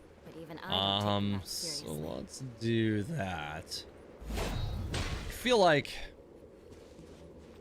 this team does not have any range damage, really. So this boss might be kind of annoying to fight with this team. I'm gonna try my Ayaka team and see if it's any... It doesn't have any Geo, which might be a little annoying and kind of light healing. This might not be a good team for this boss at all. I might have to make a different team for this, but... I mean, shields aren't really a big help, so jungle... I really need to build Ningguang. Ningguang would make this boss a lot easier, I think. I'm gonna try my freeze comp, though, because at least I have Mona, and I think that would be easier. You can hide behind the wall outside of the Rift Wolf Arena and shoot at it with Ganyu. Interesting. That's kind of a cheesy way to do it. But you know what? The hell with it. Let's do that. Let's see. What I'll do then is I'll go to my Shogun team and swap them because that's generally the most busted option that I can squeeze Ganyu into. You need Geo to destroy the skulls. Yeah, there's that aspect to it for sure. Kind of need Geo because of the one thing the wolf does. Yeah, I feel like All right, I'm gonna just bring. Oh God, I know that he has Geo stuff. Let's see. Yeah, I've seen some videos of people using Ningguang on it. It's definitely effective. I guess I'm gonna just keep Albedo. Let's investigate this further. All right. But what I want to see right now is this little window that everybody's talking about. So let's see. I'm gonna get closer to this thing and then. I don't see anything through there though. It's just dark, right? Like I'm not seeing. I recorded it to see if I can like shot by shot go through it later, but I didn't really see anything in there. We're way behind schedule. That didn't really hit very hard. All right, you can go ahead and knock that crap off. Burst forth. Born of ice and frost. Okay. Not getting very much crit damage. Jeez, come on now. There we go. That's a little better. I don't have a Bennett burst ready to go right now. That would help a lot. Oh wait, yeah, I do. Never mind. I lied. Strike. Coming to beat. No touching.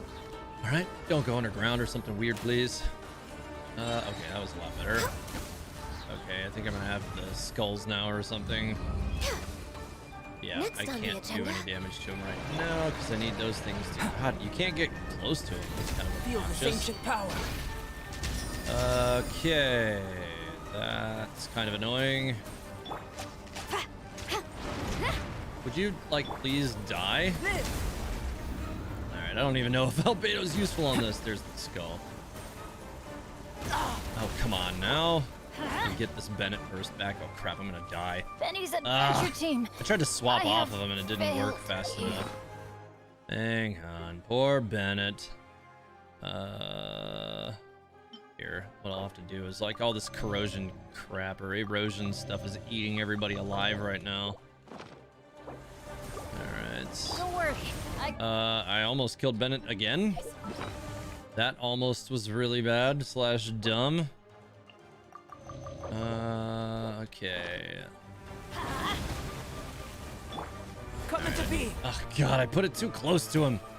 Son of a bitch. Burst forth. Alright, that should do it. Could you proc, please? Access denied. This is not triggering on this. Really? Okay, so Albedo officially is terrible on this boss. Just awful. 0 out of 10 would not recommend bringing Albedo to this boss. Man, it eats your whole team whether they are on the field or not.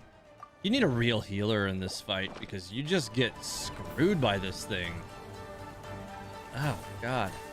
And there's another one over here, which I'm also going to have trouble killing. Could you stop? Oh. I mean, I guess I could sit behind this thing, but Burst forth. come on. All hail. Spawn this and see if that helps any. Probably not. All right, so there's that. I think that's both of those. No, there's one more. God damn it. Yeah, this is only my second time fighting this boss, guys, so just saying. Oh, I'm gonna die. I'm definitely gonna die. I don't have any, like, I can't eat anything else, so, and I can't heal anything, and I don't think my Bennett has near enough energy to burst. No, he has 0 energy, basically. Oh, he's gonna die. He's definitely gonna die. All my characters are gonna die. I gotta keep off Albedo long enough to actually kill that thing.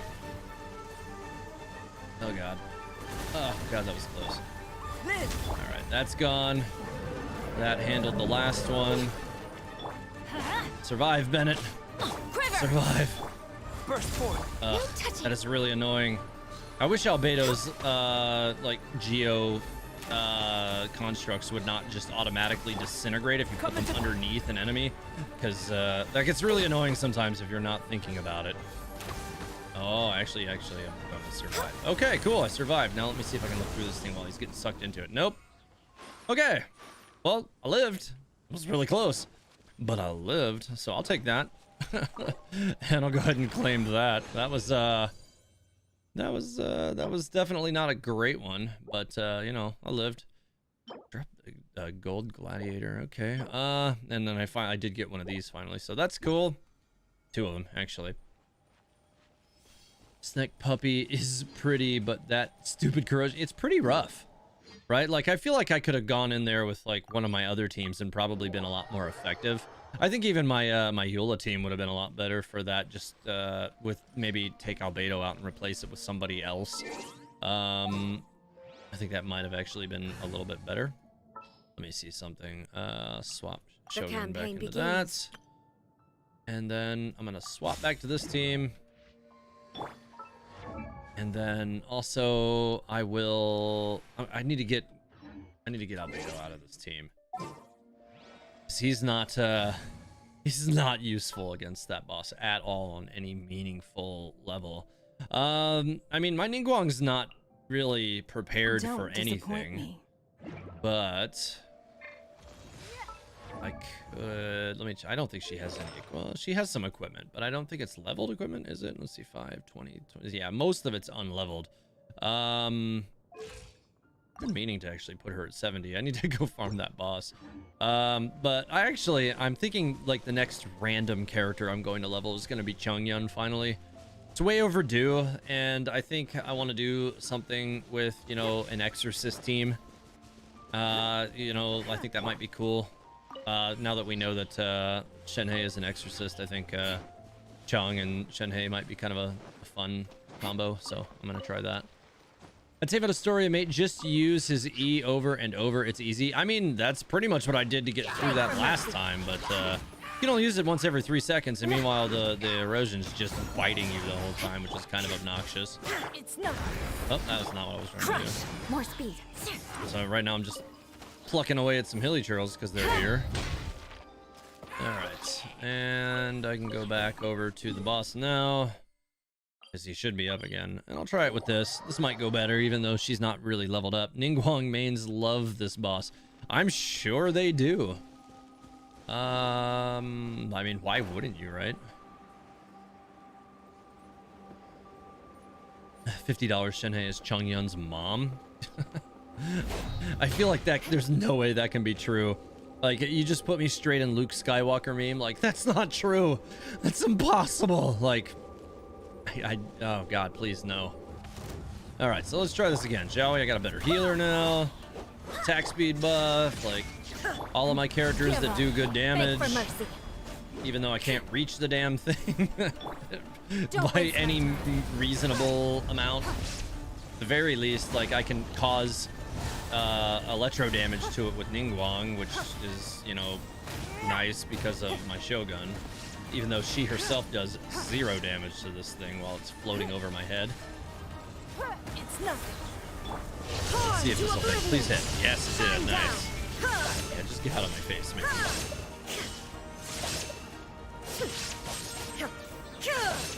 Alright, well, it's at half. I'll take that. It's a pretty quick little transition to half health. There's no escape. I'm not really able to target it right now, and I think he's about to go spawn all the skulls. Yeah. And now I should just be able to destroy these right away, making that effectively way easier. I took very little damage for that. Could probably do it even faster if I spawned a Jade screen on one of them too. Just stay out of all these explosions so that I don't, you know, auto kill. No, the Jade screen didn't actually do anything to it. Interesting. Well, it doesn't matter. She's got no damage, so I'm just gonna throw this anyways, but just for what little damage it adds. And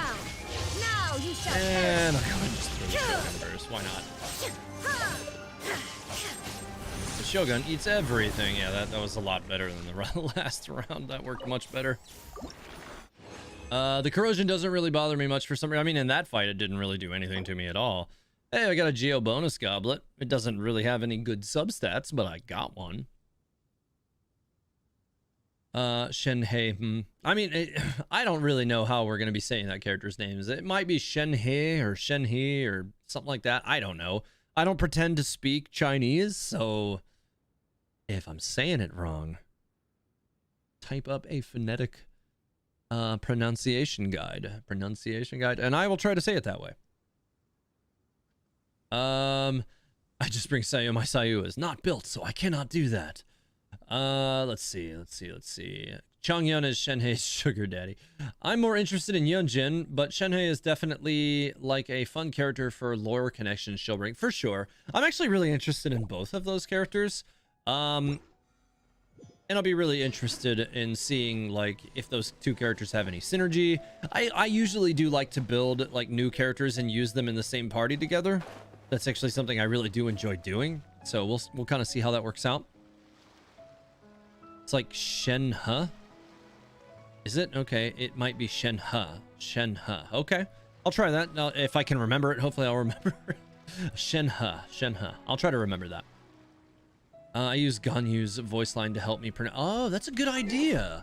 Let me do it. I should have that unlocked. So let me go do that, and that will tell me if she does say it, which I imagine that she probably does. I actually don't know her all that well. I've only heard bits and pieces from Cloud Retainer. From what I've heard, she can be quite ferocious. Whenever her temper gets the better of her, she is likely to start obliterating her surroundings. Obliterating. I wonder if maybe she's just bored. Should I recommend some work to keep her occupied? She didn't say it. You lie. There are some other characters who have voice lines for her, though. Well, here's a Yunjin one. When you're passing by Huyu Tea House and have to squeeze your way through the biggest crowd you've seen in your life, that's when you know Yunjin's on stage performing. There's not a merchant in Liyue who wouldn't buy up the place if they had the chance. And Yunjin's the reason it would be worth every mora. Okay, Xingqiu. All right, let's try him out.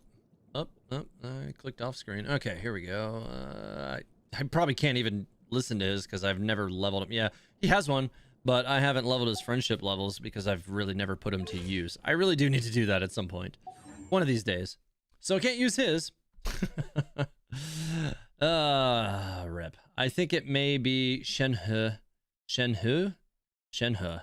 I don't know. Like I'm now wondering.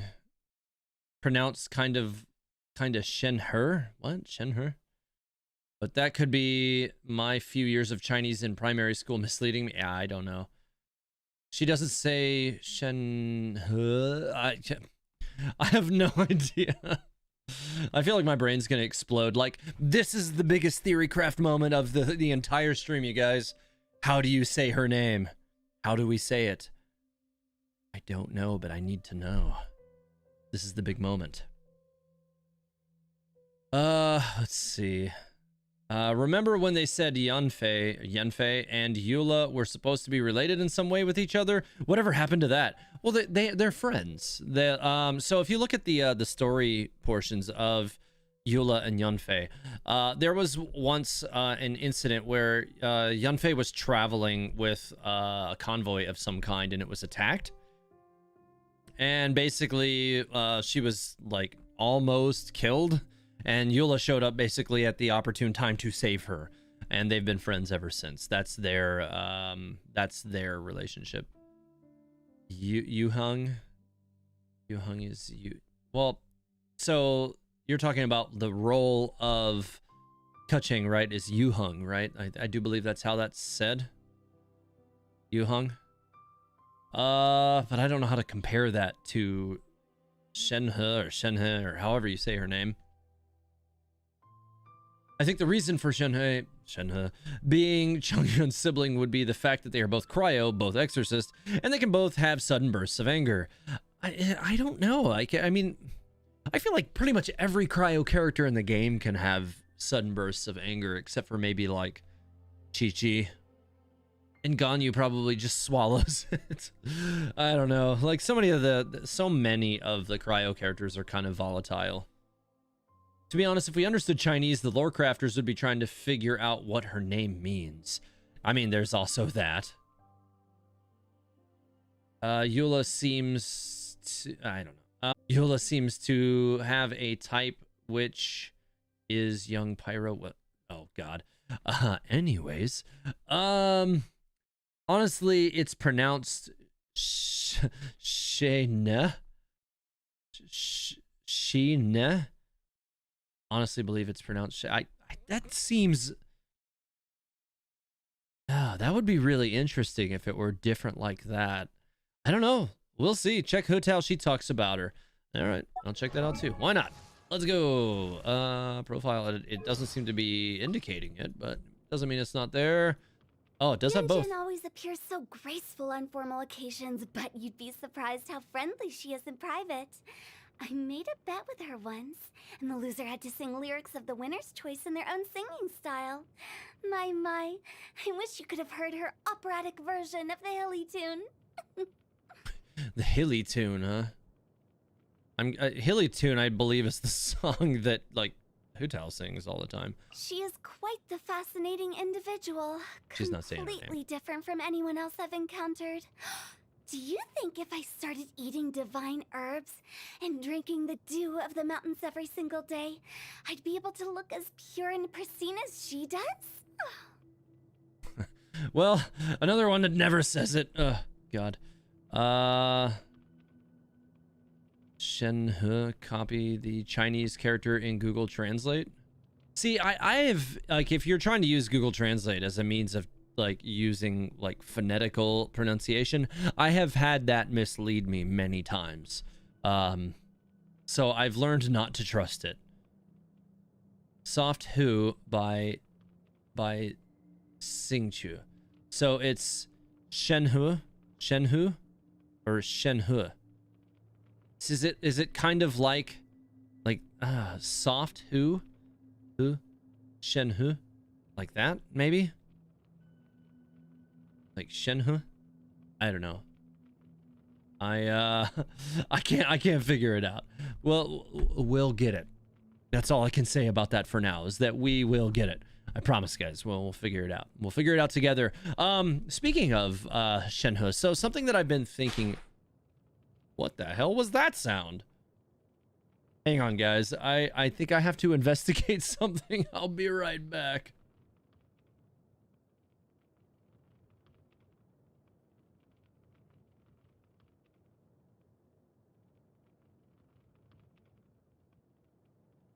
All right, we're good.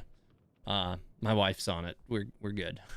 Anyways, so speaking of Shenhe, or however you say her name, something that I've been really considering doing with regard to producing character origin videos is trying to do character origin videos that are immediately relevant to things that have been going on.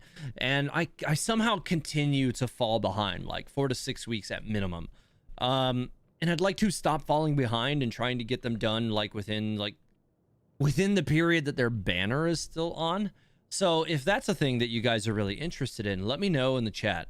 And I will try and race the friendship level of the new characters to 6 so that I can unlock their story details, read and understand those details, and then produce the character origin video during the period of the banner at the earliest opportunity. So if that is the case, I may start doing, like, if you guys think that that's something that, like, you guys would be interested in, then I may do that with Ito.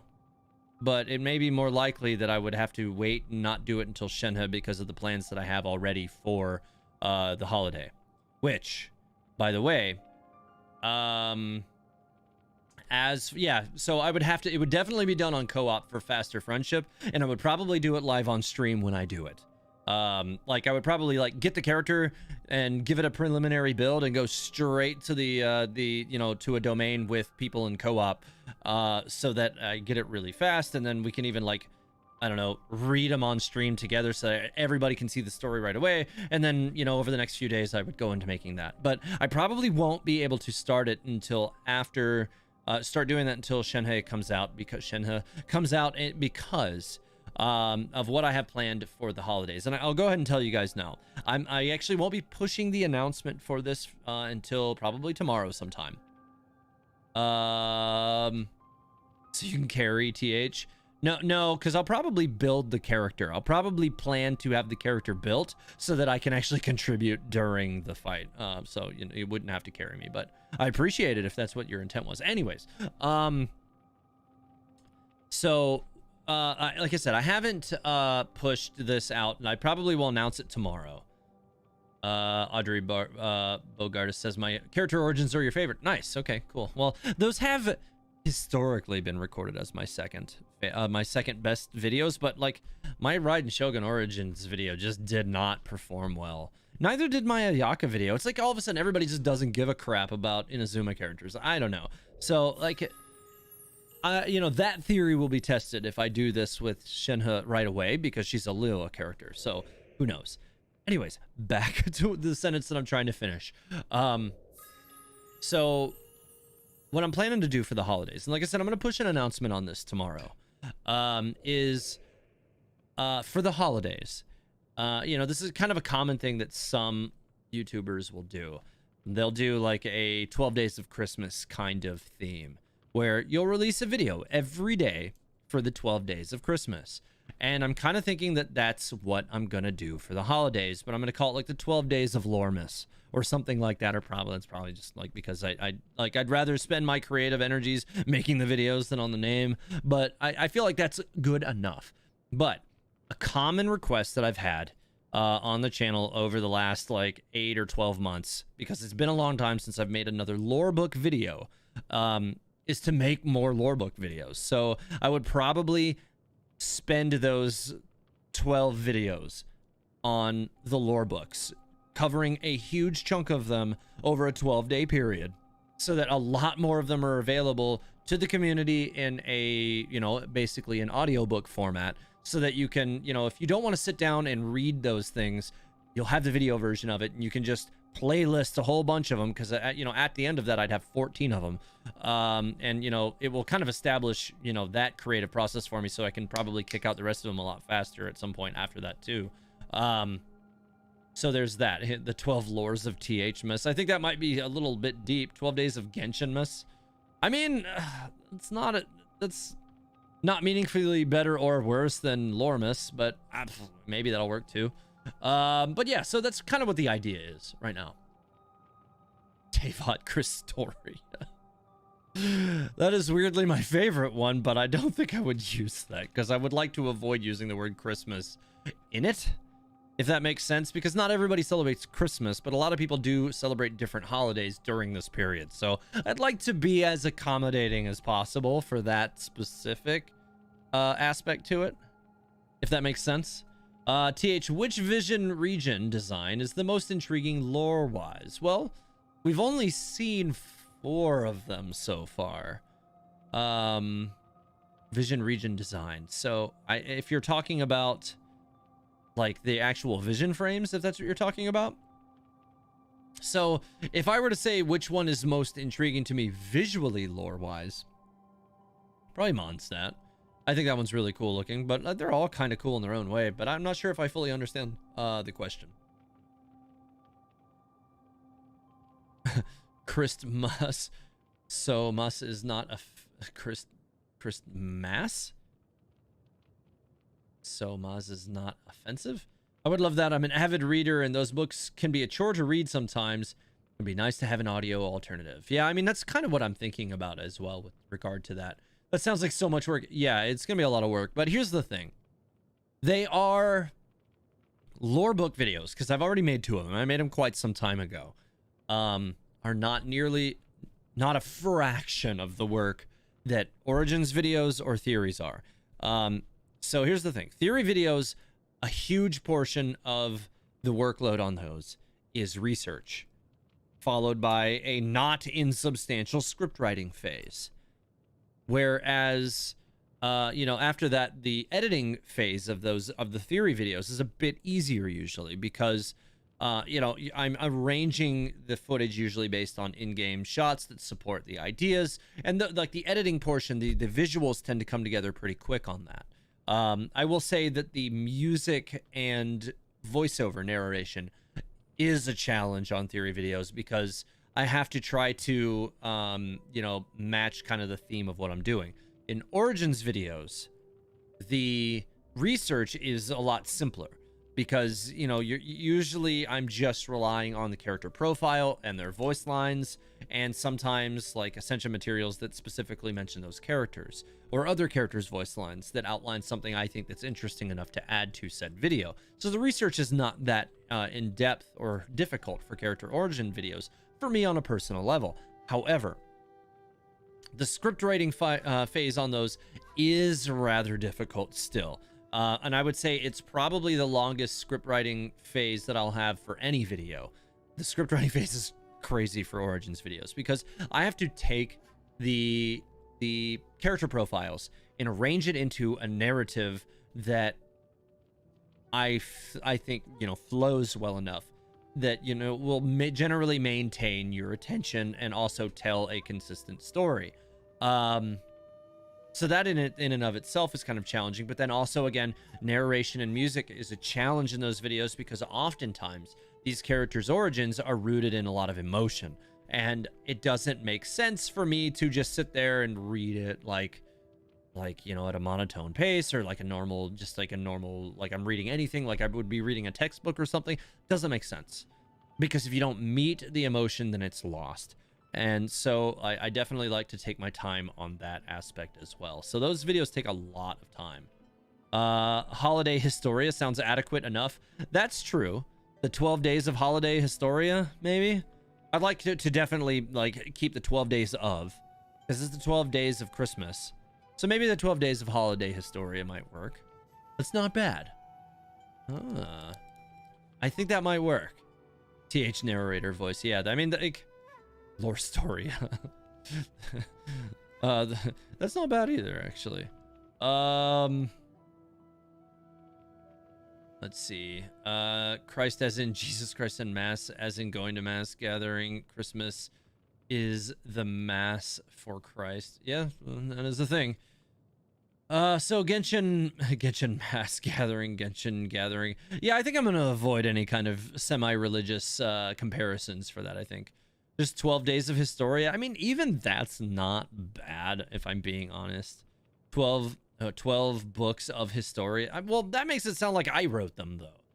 I don't want to really mislead people with like a name that's like that.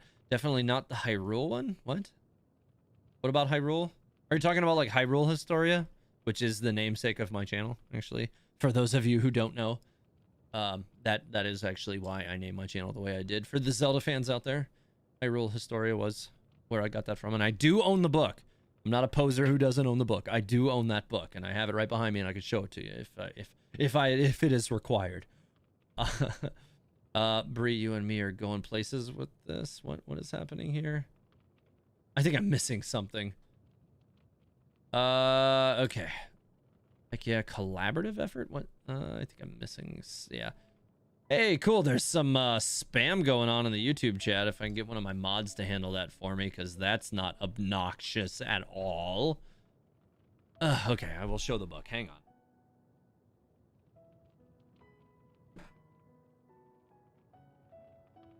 So, it's actually... It would be just visible on my stream, but this is actually the book that my channel is based on. So it's basically a like a complete catalog of all the games that came before Breath of the Wild, and it establishes the official Zelda timeline as well. The problem is Breath of the Wild did kind of throw the timeline into a tizzy all over again, so it left a lot of room for theorycraft with that, but it's still really, really interesting. Like, you can do so much like Zelda theorycraft from this book alone. And then also like a personal playthrough of Breath of the Wild. Now, obviously, I think that is a harsh oversimplification to like what a lot of the good Zelda theorycrafters out there do. Because those guys are awesome. Those guys are prolific at what they do. And I've seen a lot of them use this book to cover some good stuff, but they also come up with great like crossovers from games and other little tidbits of information that I never would have thought of. So yeah, that's what this was for.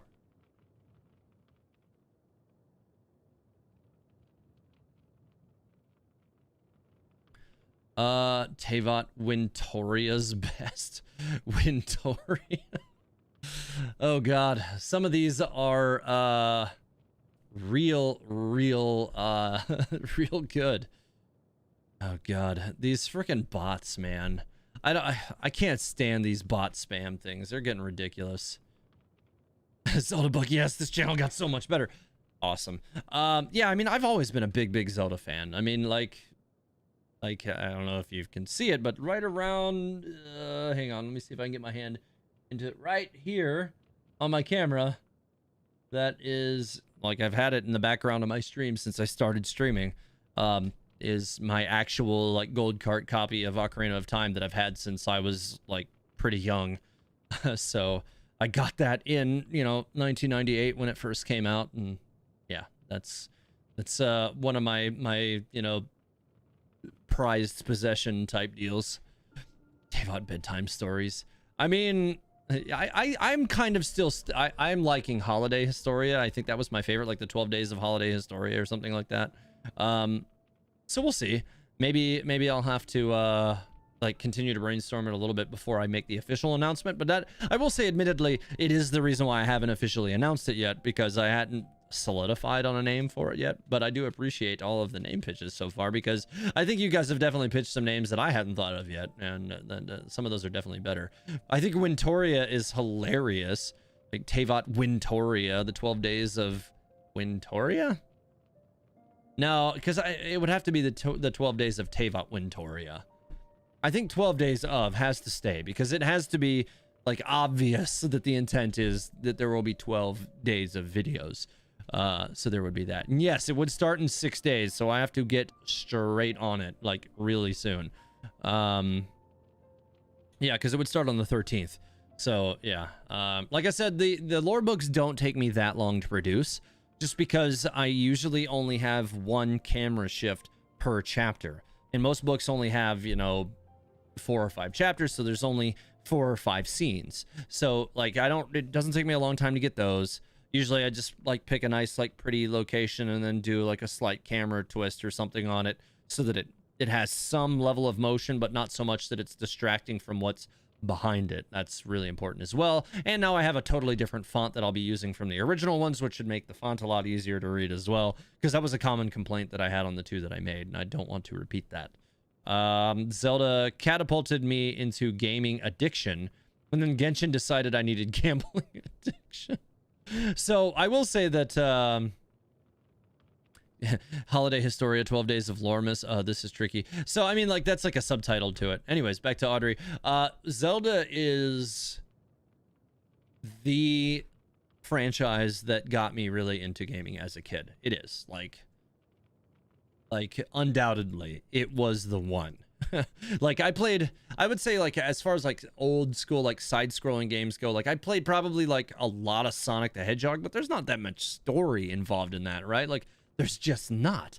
But like, as far as like actual story-driven games go, I played so much The Legend of Zelda, every game that ever came out, or at least all of the console ones. There's only one console Zelda I never played, and that is Skyward Sword, which is arguably one of the most important ones. But I never liked the whole Wiimote control thing. It just doesn't work for me, and it made the entire experience so clunky that I was like, I'm just gonna watch YouTube videos about this. And at this point, like, I've watched so many like YouTube lore videos for that game that I know the story of that game well enough anyways, so it's really not that big a deal anymore. Why not just 12 Days of Teyvat? It's not bad, but I don't know, like, I feel like it I don't hate it. 12 Days of Teyvat Wintoria is the love child of all our ideas. Oh god, why do I like that one so much? Like, I'm like so torn between love and hate on that one. It's so like, oh god. Okami was the coolest blend of gameplay and story for me. Interesting. Teyvat Yuletide Historia Day X. Fill title on day's topic here. That's, oh boy, Festivat. Oh, you guys are the best. You're coming up with so many things that, like, I didn't even come close to considering. Yeah, some of these are just awesome. Well, the Hedgehog lore runs deep. I mean, you played the Sonic the Hedgehog Xbox game, then, I'm guessing, right? Because that game was horrible. It was really bad. Like, really bad. Really bad. I mean, like, I grew up watching like the old school Sonic the Hedgehog cartoon in the 90s. and that was actually dark, but they canceled it after 2 seasons. I actually really did enjoy that one. And so I do also want to say I have a pretty big collection from when I was really young of Sonic the Hedgehog comic books, from like, again, the 90s. And I know they still make, like, that is still an ongoing series today, but I haven't collected it in like 20 years. So I am nowhere like nearly up to date on that on any level. But like the comic version of that has a lot of like content and lore, and it is, I would agree on that side, really deep. But the games have never been a good representation of the depth of the world building that they've actually established on the, like, you know, the comic side, sadly. But yeah, the old Sonic cartoon was awesome. The one that was voiced by, like, I'm talking the old one, guys. Like, the one that was voiced by Jaleel White. I'm talking the guy that is Steve Urkel was Sonic the Hedgehog, which was a moment that it was a thing that I only realized, like, 5 years ago. And I was like, yo, Steve Urkel was Sonic the Hedgehog? How did I not friggin' know that Steve Urkel was Sonic the Hedgehog? Like, I was so, like, happy and disappointed at the same time. I mean, like, he did a great job, but I was like, oh no. It kind of, like, I don't want to say it ruined it for me, but it did not ruin it for me for just no reason. I don't know. It was just weird. Just one of those things where, like, I picture Sonic the Hedgehog just a little bit different. What about the Sonic movie with Jim Carrey? I actually haven't seen it yet. My wife and I bought it recently because we heard it was good and had been meaning to watch it. We just have not sat down to watch it yet, but we will. Like, I never have time to do things that I actually want to do, guys. That is a real true thing. Like, I frequently, or rather infrequently, get to do things that I want to do. So it's just, you know, one of those tough things. Let's see. Do you think you would ever have a day where you will stream making a YouTube video? It would be cool to see the process and care that goes into making one. Serves no purpose whatsoever. Ooh, maybe.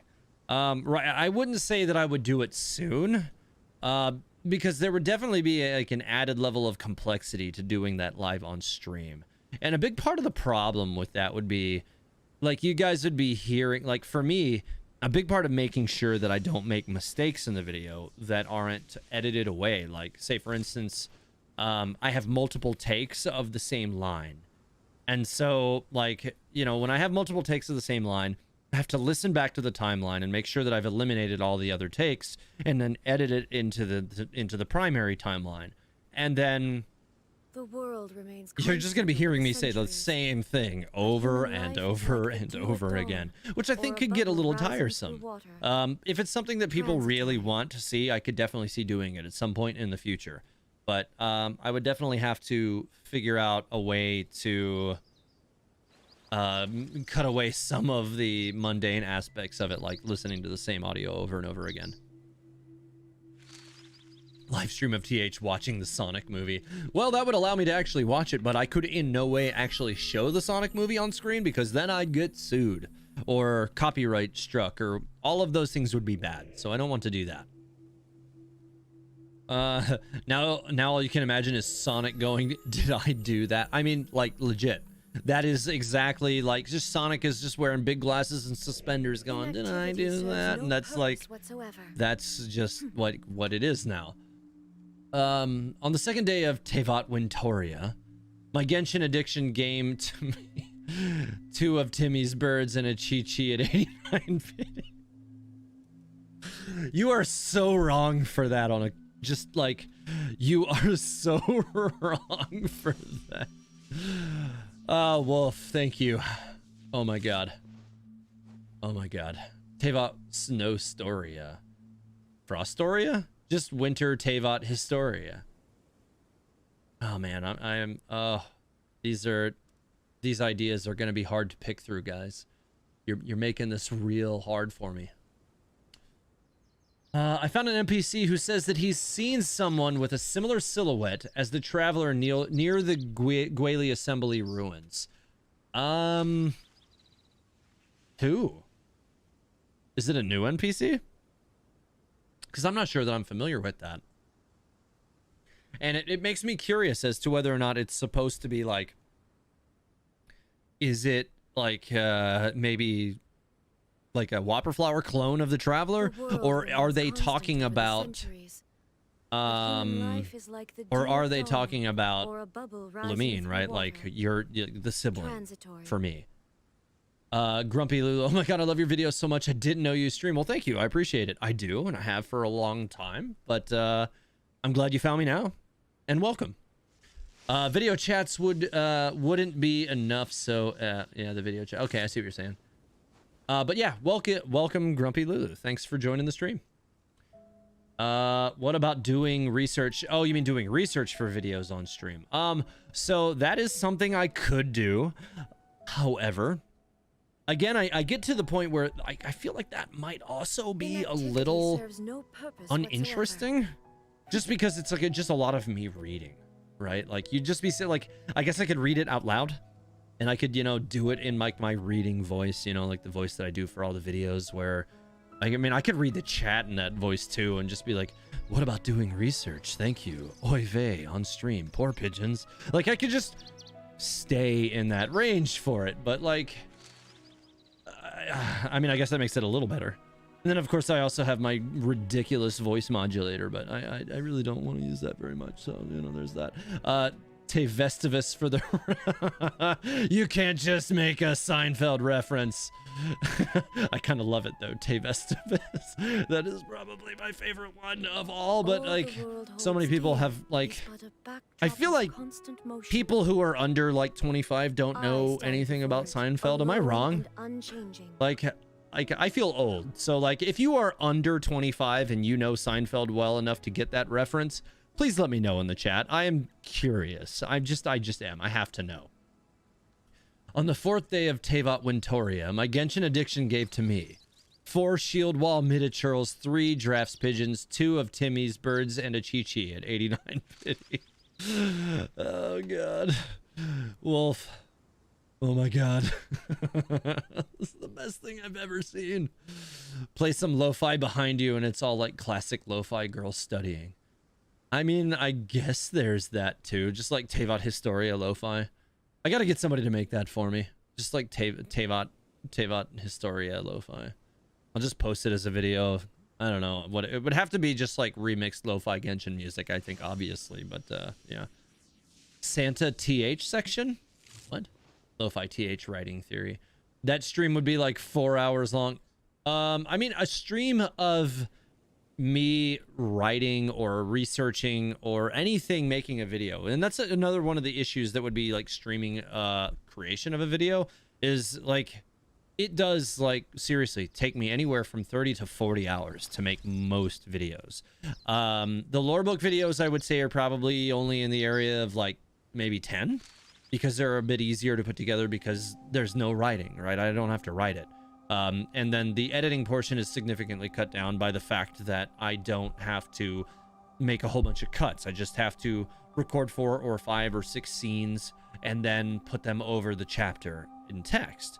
So they're not very complicated. They come together a lot quicker. Can you do Paimon voice? I could not do a Paimon voice. I don't know that my voice really naturally goes that low. Like it would probably sound something similar to like what is it? Oh, I can't think of his name right now. The voice actor for Zach Aguilar. There we go. Like whenever he tries to do Paimon, and it just sounds completely ridiculous. That's probably what it would be like, but way worse than even his, because he's actually a voice actor and good at what he does. So there's that. You assume we watch these streams to have fun and not to suffer. I mean, that's true. I really know nothing about Seinfeld. Okay, so that's the one. Know nothing about Seinfeld. If it makes you feel better, I watched probably an hour of explanation point fixing images in Photoshop. Interesting. I was gone for like 2 minutes. What madness has this stream descended into? Oh, so much. TH video leaks stream. What? Video leaks? Oh, you mean like a stream where like I leak videos that I'm already working on? So a lot of the time, I only have one video that's actually produced far enough to have voice acting on it already, like voice narration. or any actual like video editing at a time. Sometimes I'll have, you know, maybe 2 tops. A lot of the times, the only level of simultaneous video production that I have going on is conceptual or script writing. Sometimes, like if I get stuck on a script and I feel like I need to do more research, but I want to kind of cleanse the palate, I'll work on a different one and come back. But a lot of the times, because I'm kind of a very, what's the word I'm looking for? I'm a very regimented kind of person. Like I like to finish one thing before I do something else. Like I even eat like that. Like literally, if I have like a plate full of food, like, and I'll have like, you know, green beans and corn and like, you know, like, I don't know, like a piece of chicken or something. Like I'll eat all the green beans and then all the corn and then eat the chicken. Like I do everything one at a time. I'm just a very regimented person like that. It's just how I am.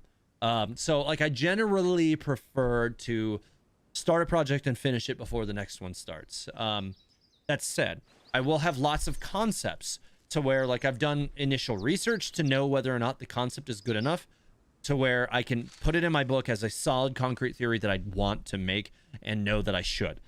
So like, and I've got tons of that. But once I've actually started a project, usually it's the only one that's fully entered production. Beyond the initial like concept stage. Let's see. On the 6th day of Tevat Wintoria, my Genshin addiction gave to me 6 Rune Hunters, 5 God Roll artifacts. Oh wait, no, that would be 5 God Roll artifacts. 4 Shield Wall Miniaturals, 3 of Drafts Pigeons, 2 of Timmy's Birds, and a GG at 89 pity. Oh, God. You know, when I read it in the sing-song of it, it actually hits all of the syllables, which makes it even better. Wolf, you're a genius, man. You're killing it. The 7th day of Tevat Wintoria, my Genshin addiction gave to me 7 problematic Archons, 6 Ruin Hunters, 5 God Roll artifacts, 4 Shield Argon. Oh my God. 2 of Timmy's Birds and all of that. Yep. Tevat Astoria. Don't forget the spam as well on the plate. No. There will be no spam on the plate, Aether. There will be no spam Inactivity serves no anywhere on that purpose plate. Nope. whatsoever. That ain't gonna be a thing. I promise you, it will not. Let's see. And the Chi-Chi at 89 pity, there it is. Tunnel vision is real. So I don't know if I would call it tunnel vision. I would say that I'm not immune to tunnel vision, but when you do what I do for a career, you learn very quickly that tunnel vision is dangerous at times. And it gives you really good ability to learn to work around tunnel vision. So I would say like me being regimented in eating one type of food at a time and working on one project at a time isn't so much tunnel vision as just a severe need to finish what I start. Like, I'm just like, I started this and I will finish this before allowing myself to be ADD sidetracked into something else. So that TH is a psychopath confirmed. On the 12th day of Tevat Wintoria has 12 cans of spam. No, there will be no spam. Do you think Aether and Lumine will have both light and dark element only accessible for them? Initially, I think yes, but I like if this thing goes the way I want it to with the whole light and dark elements, I think at some point, we are going to see the other elements come into play for other new characters in the game. And I think that might be an interesting way for them to create a second arc in the game after the Archon questlines are done. So like, you know, now light and dark elements are starting to appear throughout Tevat, and they need to, you know, meet all the new light and dark users. And now there's like a greater battle between light and dark happening. And like the dark users are obviously evil and they're popping up everywhere. And the light users are popping up everywhere to oppose them, that kind of thing. So I think we could still be looking at something like that. This stream will end only when the song is finished. I'm invested. So you know what? For what it's worth, that's a good point. I was actually going to like start wrapping up the stream here in a minute, but we still have a few days of Tevat Wintoria. So, you know, like let's finish this thing up. We're counting on you, Wolf. I do have to be at work like really early in the morning, so like don't keep me waiting. Zhao is what I think. What?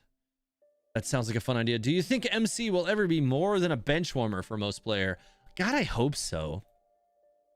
So here's the thing about that is when Electro Traveler first arrived, I was like, wow, he's a really good battery. This is a cool concept. This might actually get people to not just have him on the bench all day long. And then immediately in the next patch version, the Raiden Shogun came out. And she's both a absolutely screen-ripping DPS and a good battery at the same time.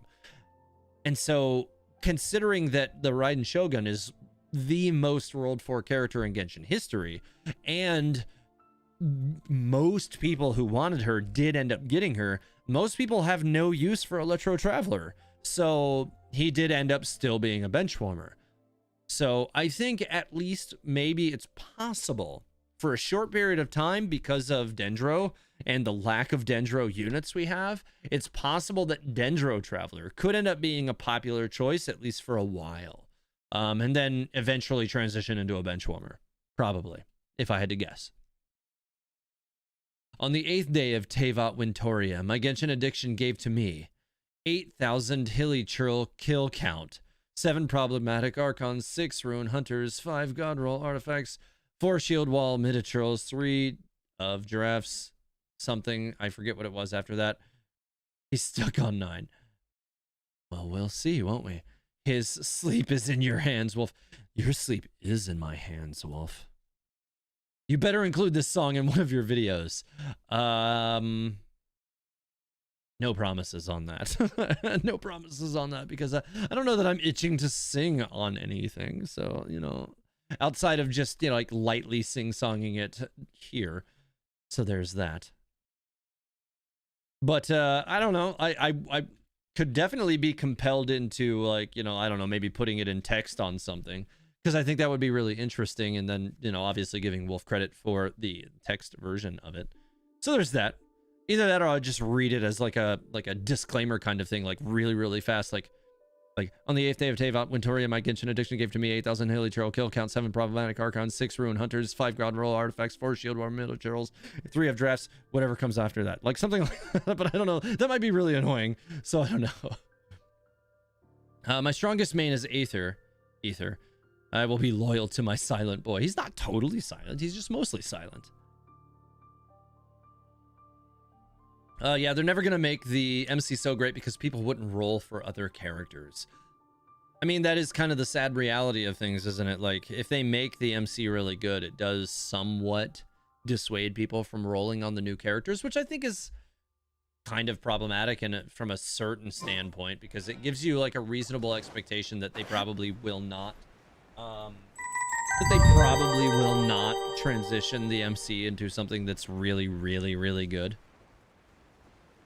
One big breath. I mean, I barely got through just those few in one big breath. So the problem with Traveler is that they need a lot of resources, and they don't pass on to each element. So switching elements will basically be back to 0. I mean, the good thing is, though, like, I mean, that's like looking at it as half empty. The good thing about Traveler is, even though you do have to use materials to level up the next element, you do not have to re-level them. In a lot of cases, you can keep using the same weapon on them, too, unless they start giving us Travelers with different weapon types, which is something I really hope they do. I would love it if they would eventually give us Traveler with different weapon types. I think that would be really cool. If the Traveler was good, the sales wouldn't be as good. Also, it is true, though. That is true. Raiden kind of opposite of life, though, Brie. Cuts to Kazuha, friend death scene. All right, let's knock out this wolf one more time, shall we? I need to go ahead and burn off what energy I still have left. Come on. Get down here. Give up. Just go ahead and shoot all this at him if it will hit him. Good, it did. Oh, hey, stop pushing me around. That's not okay. Whoa, what just happened there? That was really weird. Shudder.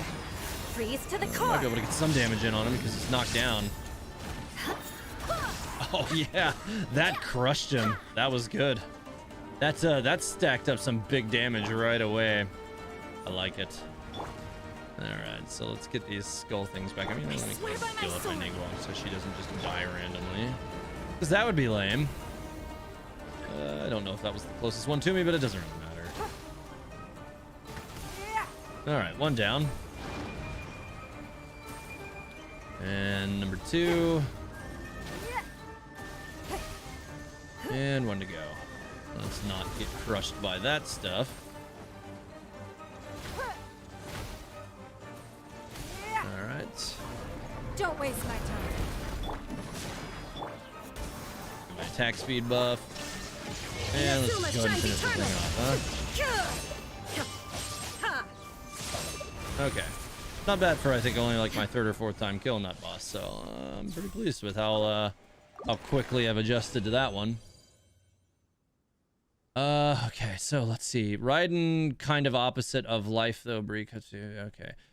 With Unkanomiya being outside Tevat, do you think we may be getting a lot more regions outside the region of Tevat? Maybe. Because we do have like this concept that even, you know, Conria is below, like it's subterranean, right? But like the Spiral Abyss already technically exists kind of outside of the idea of Tevat. The Dark Sea or the continent outside of that also exists outside of Tevat, because I don't think Tevat is the planet. I think it's the continent that we're on. So that is also another possibility as well. Yeah, I think in general, yes. I think we will be seeing more locations outside of Tevat little by little.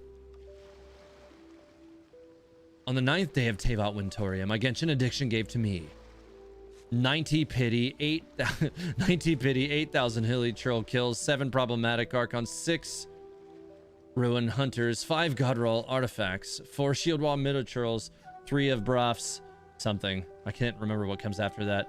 Hey, does anybody have ideas for the 10th day? Jesus, Eula, be calm. Yeah, Eula basically like 2-piece the first part of that boss. Just like, you did. If Eula, if I could have damaged the boss more, if it didn't like force cap it, I think she would have just killed it right there. Anyways, I've been thinking for a long time now. The paper dude who taught Musono Hitotachi to Shogun. He said he will train us to achieve that technique. What do you think with that technique we gonna one-shot? Or do you think with that technique we gonna what? I think I'm missing a bit of detail there. It's like, I don't know that I remember anything about somebody else. Like, just off the top of my head, I don't remember somebody else teaching the Shogun the Misono Hitotachi. I don't know. That it could be a thing, but I don't know that I remember reading it. I would like to see the source material for that, though. It could be something I've just simply overlooked, and I did read and just didn't interpret it correctly, but I would be curious to see where that came from. Yeah. All right, so I don't have enough resin to keep killing that boss, so... Oh, wait. Nope, something's pissed at me. You gotta get out of here, man. All right, let's build up some damage. Here we go. Come here. Crush. All right, cool. You're dead. I need to swap Ningguang out of this party because she's not gonna do nothing for me tonight, I don't think, because she's generally too low. She's really useful even in this state, though, for that boss. I will give her that. She has definitely been useful Let's for that. Let's investigate this further. I'm gonna throw Albedo back in because I've just been having fun, like, using Albedo again. But I do need to, like, he's definitely, like objectively objectively better with another Geo character for sure. Like, it's not even like a comparison. Like, just another Geo character makes him so much better. Okay. I do need to burn a little bit more resin though, so I could just go over here and knock out Child really quick, because that's something I do need to do as well. On the 10th day of Tevat Wintoria, my Genshin addiction gave to me level 10 talents, 90 pity, 8,000 hilly turtle kills, 7 problematic Archon, 6 ruin hunters, 5 god roll artifacts. Nice. We're getting there, guys. We're getting there. This is my favorite thing ever, by the way. Usually my streams are 3 hours or right in that area. But right now my goal will be to pretty much wrap this thing up after the 12th day of Tevat Wintoria. So, yeah. Time to begin work? Oh wait. Yeah, this is, I need to swap Sara back in. There we go. Wait, do I? Yes, I do. Wait. That's what's messed up. Okay. It needs to be, here we go. I'll bring my season. Probably won't even need her, but there we go. I've never lost a 50-50 before. Really? This opportunity Must is be quite nice. hard to come by. I wish I Well could say then, the same. amuse me. I definitely have Surrender is lost a many valid option. 50-50s. I promise I'll be gentle. All right, child. I don't like you. You just need to go ahead and like pop. Not Okay. bad, Well, not that was a good bad. one. It's like 90k damage, just like one shot. Oh, wrong character. Oh, he just cut through me on that one. Don't like that.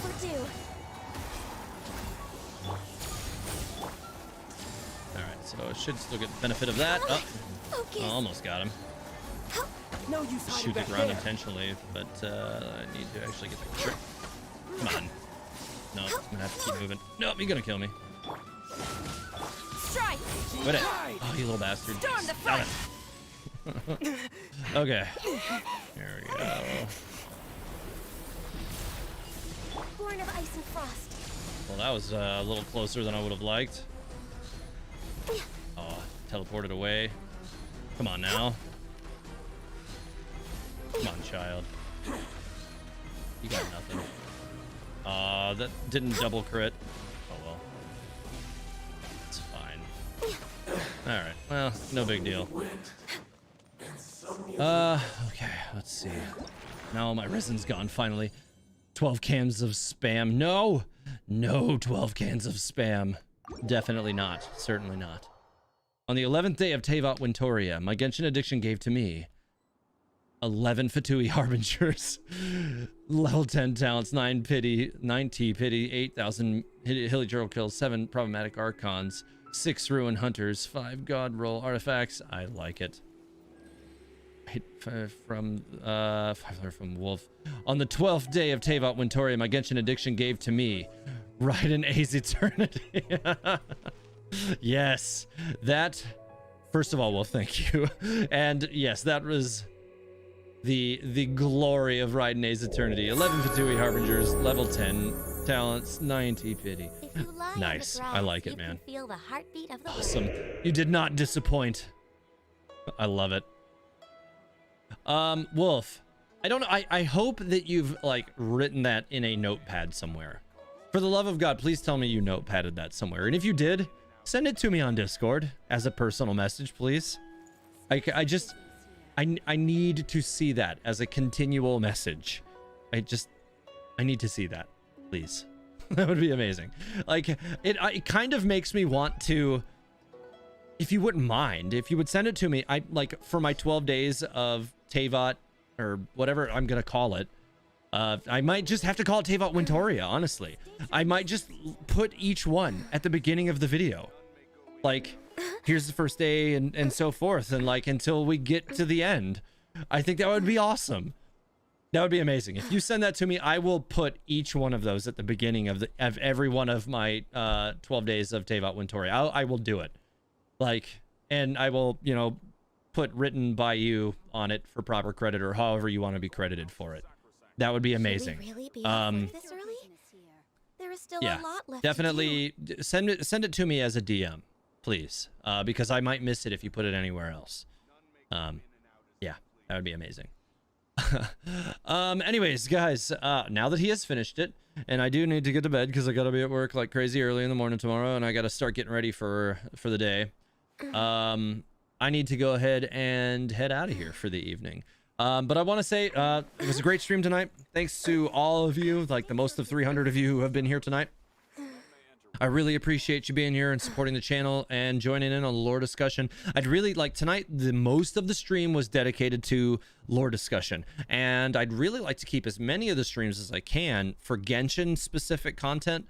Kind of like this. This was great. Although tomorrow I am probably going to do the Spiral Abyss because I am past due on it. But if you guys have any particular lore topics you'd like to discuss, be sure to pitch them to me. Oh, nice. I appreciate you joining the members there, Wolf. Thank you.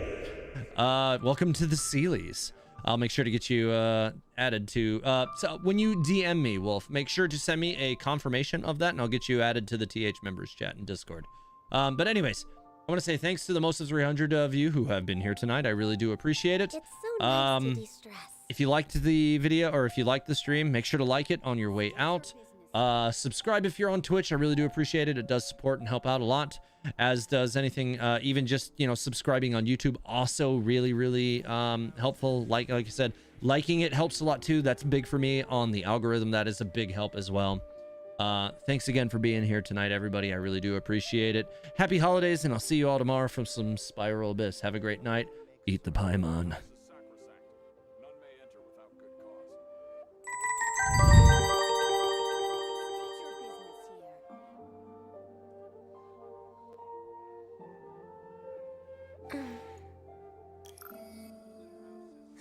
Bet you thought I forgot the cake, but I really like cake, so I'm not gonna forget it.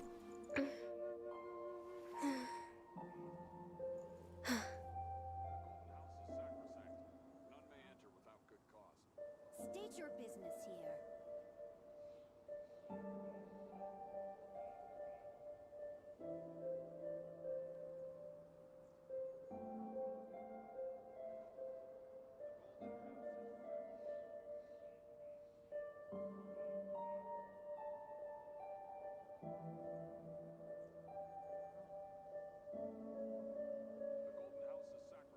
Should we really be off work this early? There is still a lot left to do. State your business here.